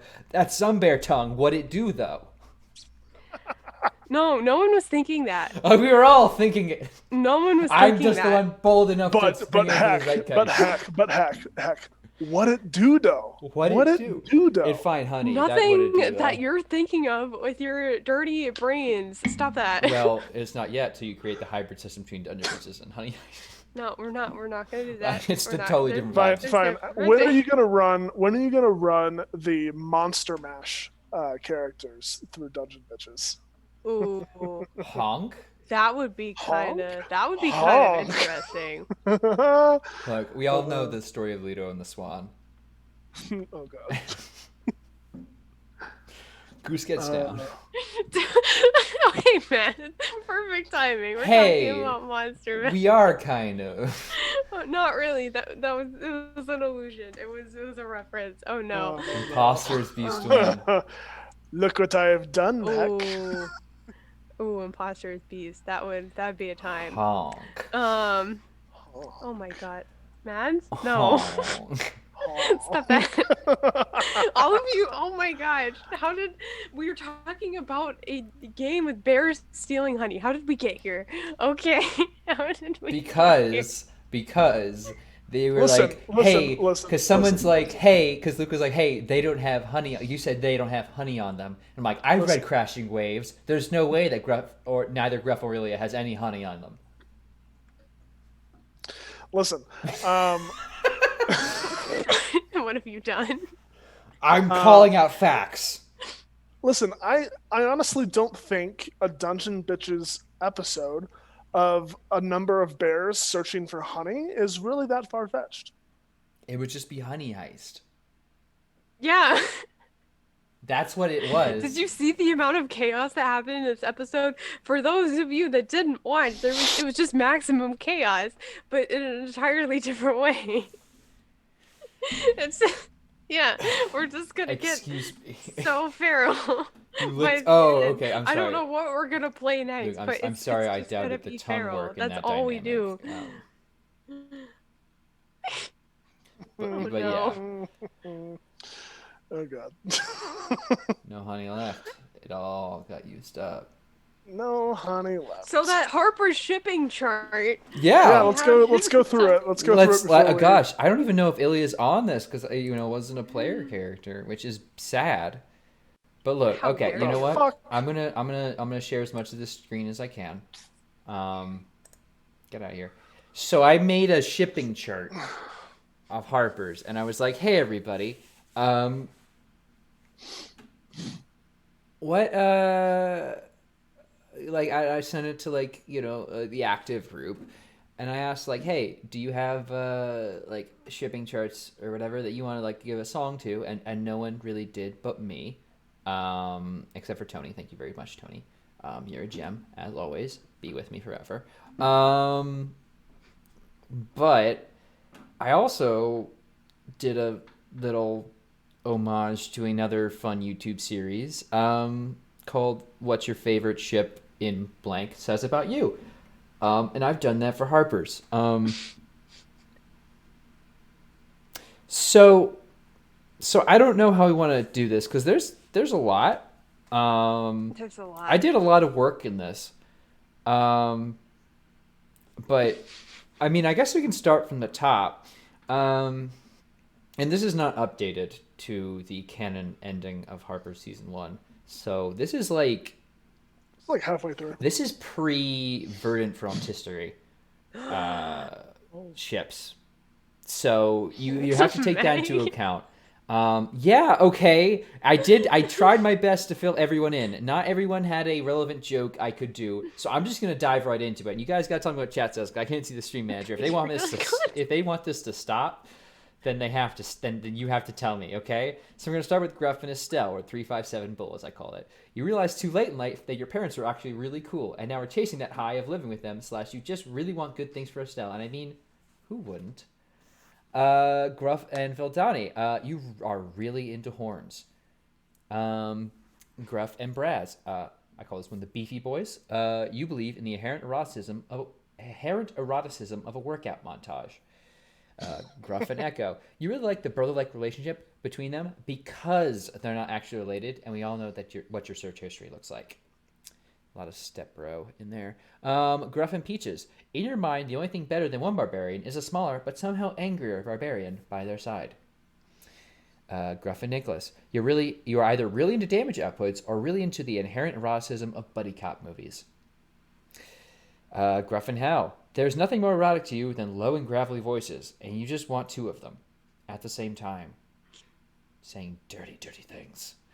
That wasn't in there. I know, but I'm riffing. Estelle and Valdani. Again, these need to be updated with better mind physicians. Estelle and Valdani, a.k.a. the Tea Party. Because why shouldn't the two most positive influences on people just be together? Right? Just a ray of sunshine should just collide and create a beautiful kaleidoscope of love. Estelle and Braz. In your mind, the only thing that can fix a character struggling with emotions for the first time is another character with a few little expressed emotions. Estelle and Echo, I call it boom and bolts, or I guess beep boop getting beep blapped. And I said, we definitely know what your search history is. Estelle and Draxon is combine both Estelle and Braz and the Estelle and Echo ships. Just have a ball. Estelle and Peaches is I could tell you the exact terms in your browsing history in this moment if that is your preferred ship. Veldani and Braz, you read a 39-page Google Doc and now you can't think straight. Well, Veldani and Echo, you hate teachers and places of education so much that you will ship a pair that both did what you cannot. Which is destroy those sons of bitches. Veldani and Draxon, you forgot which Dragonborn Braz is.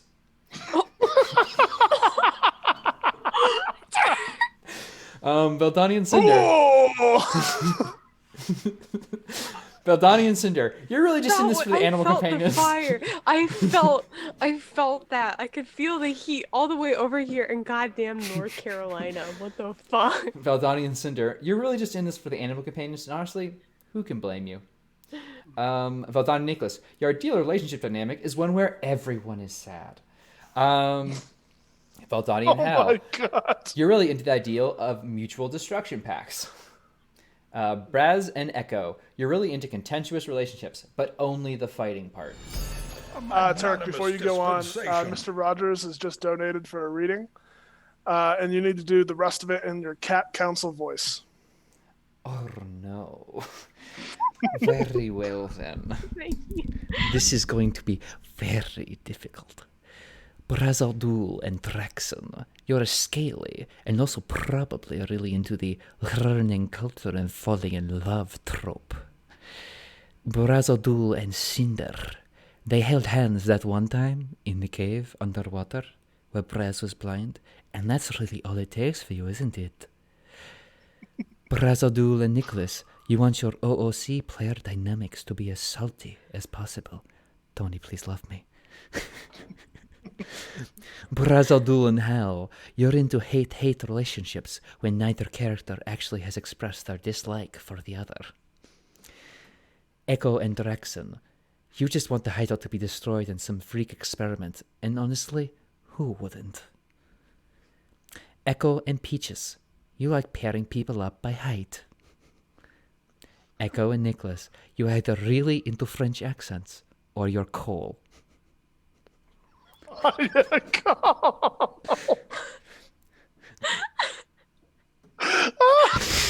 see it. Hey Cole, how you doing? He's seen this one. Draxon Nicholas is the final one. You either really into the idea of bad people turned good finding each other. Also, you're convinced Nicholas is a war criminal, despite him not being. But yeah, so Yep. I did all that for Harper's. What are they saying in here? No, I will not stop, Kelly. I will never stop.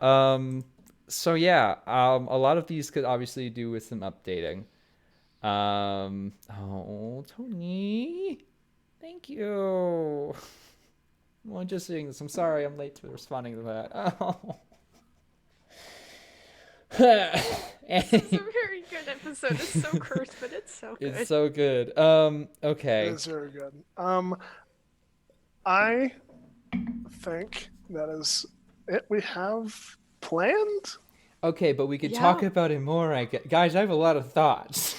You have a lot of thoughts, and you get to probably express a lot of those in the answers you're gonna give to people for Harper season 1. That form is still out there. If you must contain me till then, I accept it. If you want an updated shipping chart, all you have to do is ask for it. That's fair. In the form submission form. Wondering about the rest of this. See, okay. I'm so fucking dying. You forgot the Dragonborn friend. I will do what I can, Luca. I will have to think about this. I want this to be good. But I can tell you right now, there's gonna be a lot of the inherent eroticism of reading books. Or you're really into that Darcy, or really into that Pride and Prejudice energy. You refuse, Luca. Oh. Very well then. Don't worry. She's contractually obligated.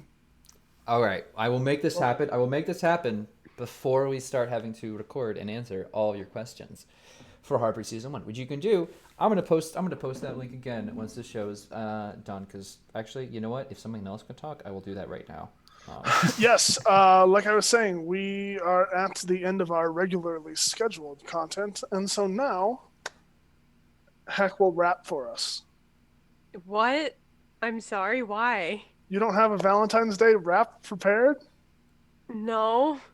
Fine, I guess we'll just tell everybody what's going on this next week. All right, fine. What? Okay. I sent out the questions link again in TBK show discussions. Please, if you have any questions, I know Callie numbers in chat, Chrissy, you're not done. You have a good 7th of the question. 7 out of 8 questions there are just Chrissy asking questions. So please, someone make it look like Chrissy is not the biggest super fan and ask all. Yeah, exactly. And they're not even done. She's not done. Questions will keep coming. I just listen. If we get a total of, I don't know, what do you guys think? $25, $30, $50 donated by the end of the stream tonight. Heck, we'll record a TPK Valentine's rap. I could. That is something that I could do. Yeah, why not? Okay, sure. So just putting that out there, we'll see. I don't know what the dollar amount's going to be, but we'll see how much is gonna get donated. We are gonna start wrapping this up though, because we talk about what's happening in the future, not just Heck raps, but as I literally flush out my face with white light. Because I don't have dark mode on this website yet. Because our future's so bright, I need to wear shades. And one day I will remember to bring shades to this show. But hey, Tyrant, what's happening this week? What is happening this week? Monday, we have the return of Sherlock Investigations. Turk, you are going to be in this one, correct? I will. I'm bringing back your everyone's favorite proper lad show. There's more. This is the dankest. What did we do it? You have, yep, look at that. Okay. All right. Well, Heck's going to be working on that. It's going to be real good. But yeah, Sherlock's. Marcus has gathered a bunch of the real thinkers together, right? Real thinkers, all sitting there, and we're going to have us a puzzle. Something loopy's happened. Cole's got a lot of plans. Very good. Very good. On Tuesday, we have the return of Harper Investigations. This will be the first episode out of the gate that we are based out of the hideout. So come check it out. We're going to be teleported. So that's what's going to happen. It's going to be good. I don't know what else is going to happen, but that's what's going to happen. On Wednesday, we have Singularity, the return of our Mutants and Masterminds campaign. I believe they're going to be fighting the principal? No. Superintendent and their staff. And their staff. So come check that out. I think was it last episode they got their superhero names, or was it? Well, it's going to be the start of this episode. They actually have their full names, right, Heck? Yeah, I think so. I'm not sure what's going on in the chat between them, but I'm pretty sure. Oh, yeah, Meg just confirmed it. Yeah, yes. They'll have their new names, their new costumes, all that stuff. It'll be on the overlay. It's gonna be slick. Definitely check it out. Mm-hmm.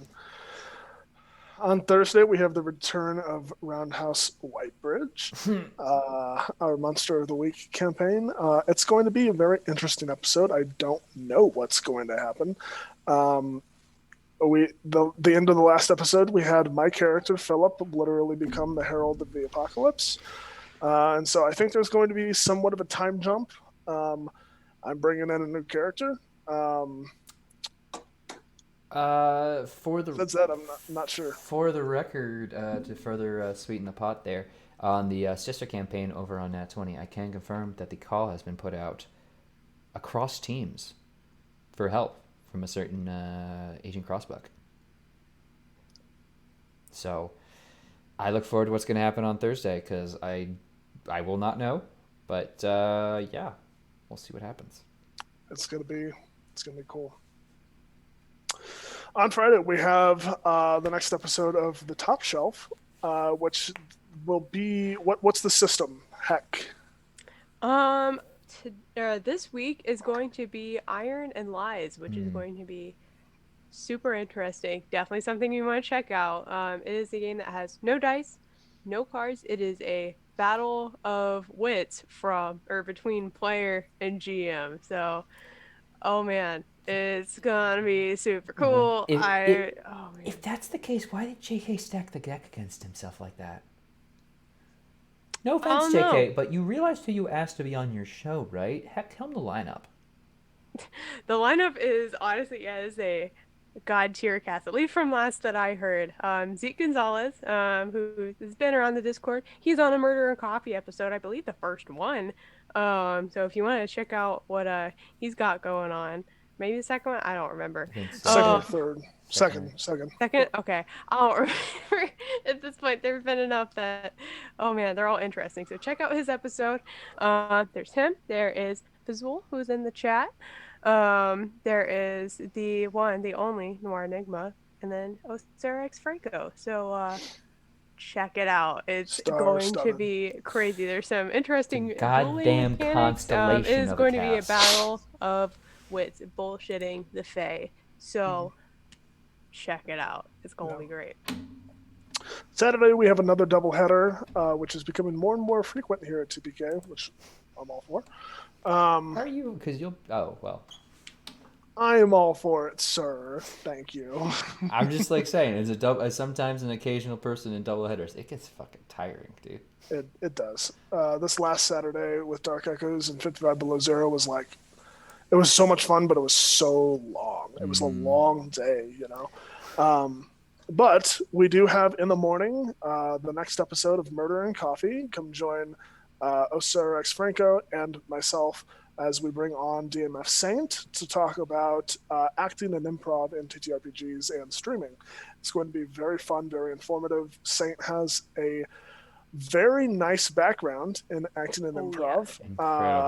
And so it's going to be very cool to be able to pick his brain on certain things. Oh yeah, and also just a fantastic voice in general. I don't know if you've heard any of his singing. There actually is a parody, Harper's in the Sky, that I wrote as a joke and then it got performed. So check that out. He has a fantastic voice, super talented guy. You're not going to want to miss this. Yes. And speaking of singing and music, do you know what's happening on Saturday night? What is happening? Some of the fucking Bard's Refrain. We're about to make Luca real sad. No more. I don't know how. I don't know Luca. why. But Luca's going to be real sad at the end of it. And you know what? I agree, Snickers. It's going to be rough. Listen, she's telling me all about the water she just drank. It's important. It's very important. Put her on. That is very good. But it's going to be a fantastic game run by the ever wonderful and amazing Oserex Franco, with a fantastic group of players that, and also I will be there, which will be really cool. So, yeah, go and check that out, and also be ready for the song. Can you imagine if the Bard's Refrain got Deck of TPK things and got Bard's Refrain? Oh, well, okay. I think literally that is every session. Sarah will have a little but prayer. it'll force the players to do it. I know, but Sarah is ready for that, and it is Luca's nightmare. I'm pretty sure which would work in session because it would make Bird suffer even more. Listen. Every amazing series has a musical episode, right? Like Buffy had one, Supernatural had one, all of these. Star Wars had one. Monster of the Week types had one. So I think the Bard's Refrain has earned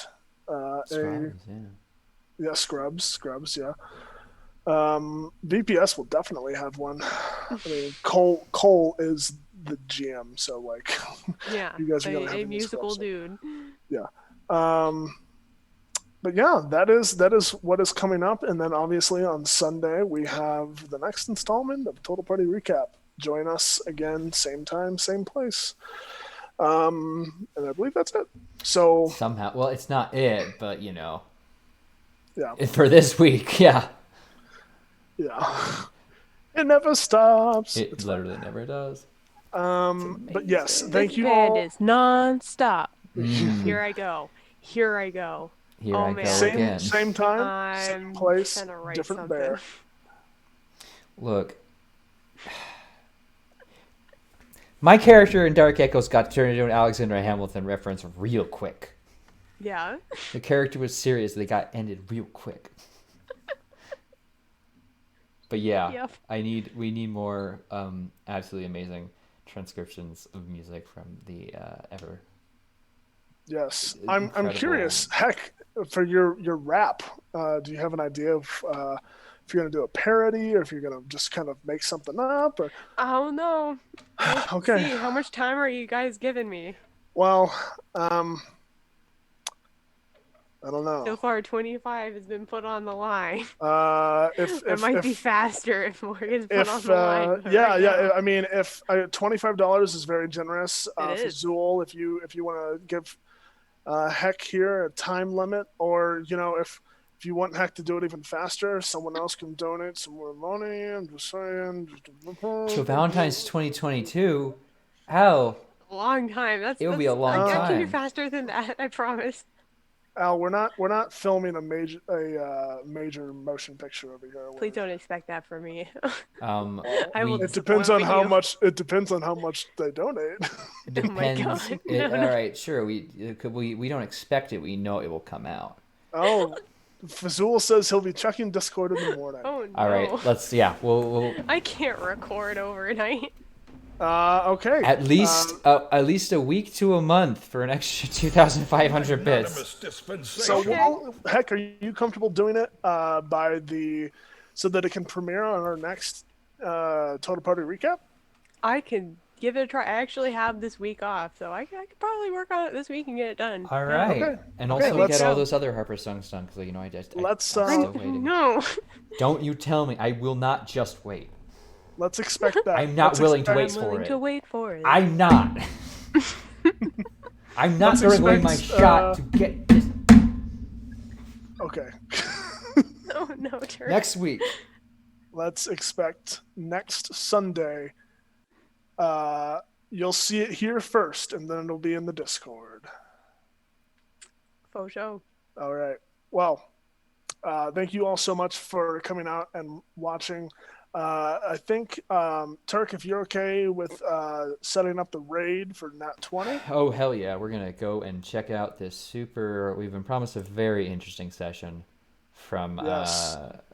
Let's go support a fan favorite, Sarah Frank, along with the incredible cast over at Nat 20 for Morningstar. 100% you'll recognize Ash from this morning there as well. Yes. And Saint is of course running it. So yeah, please go hit everyone up there for all the amazing work that they do. And be cool people because you're cool people. And we will see you next week.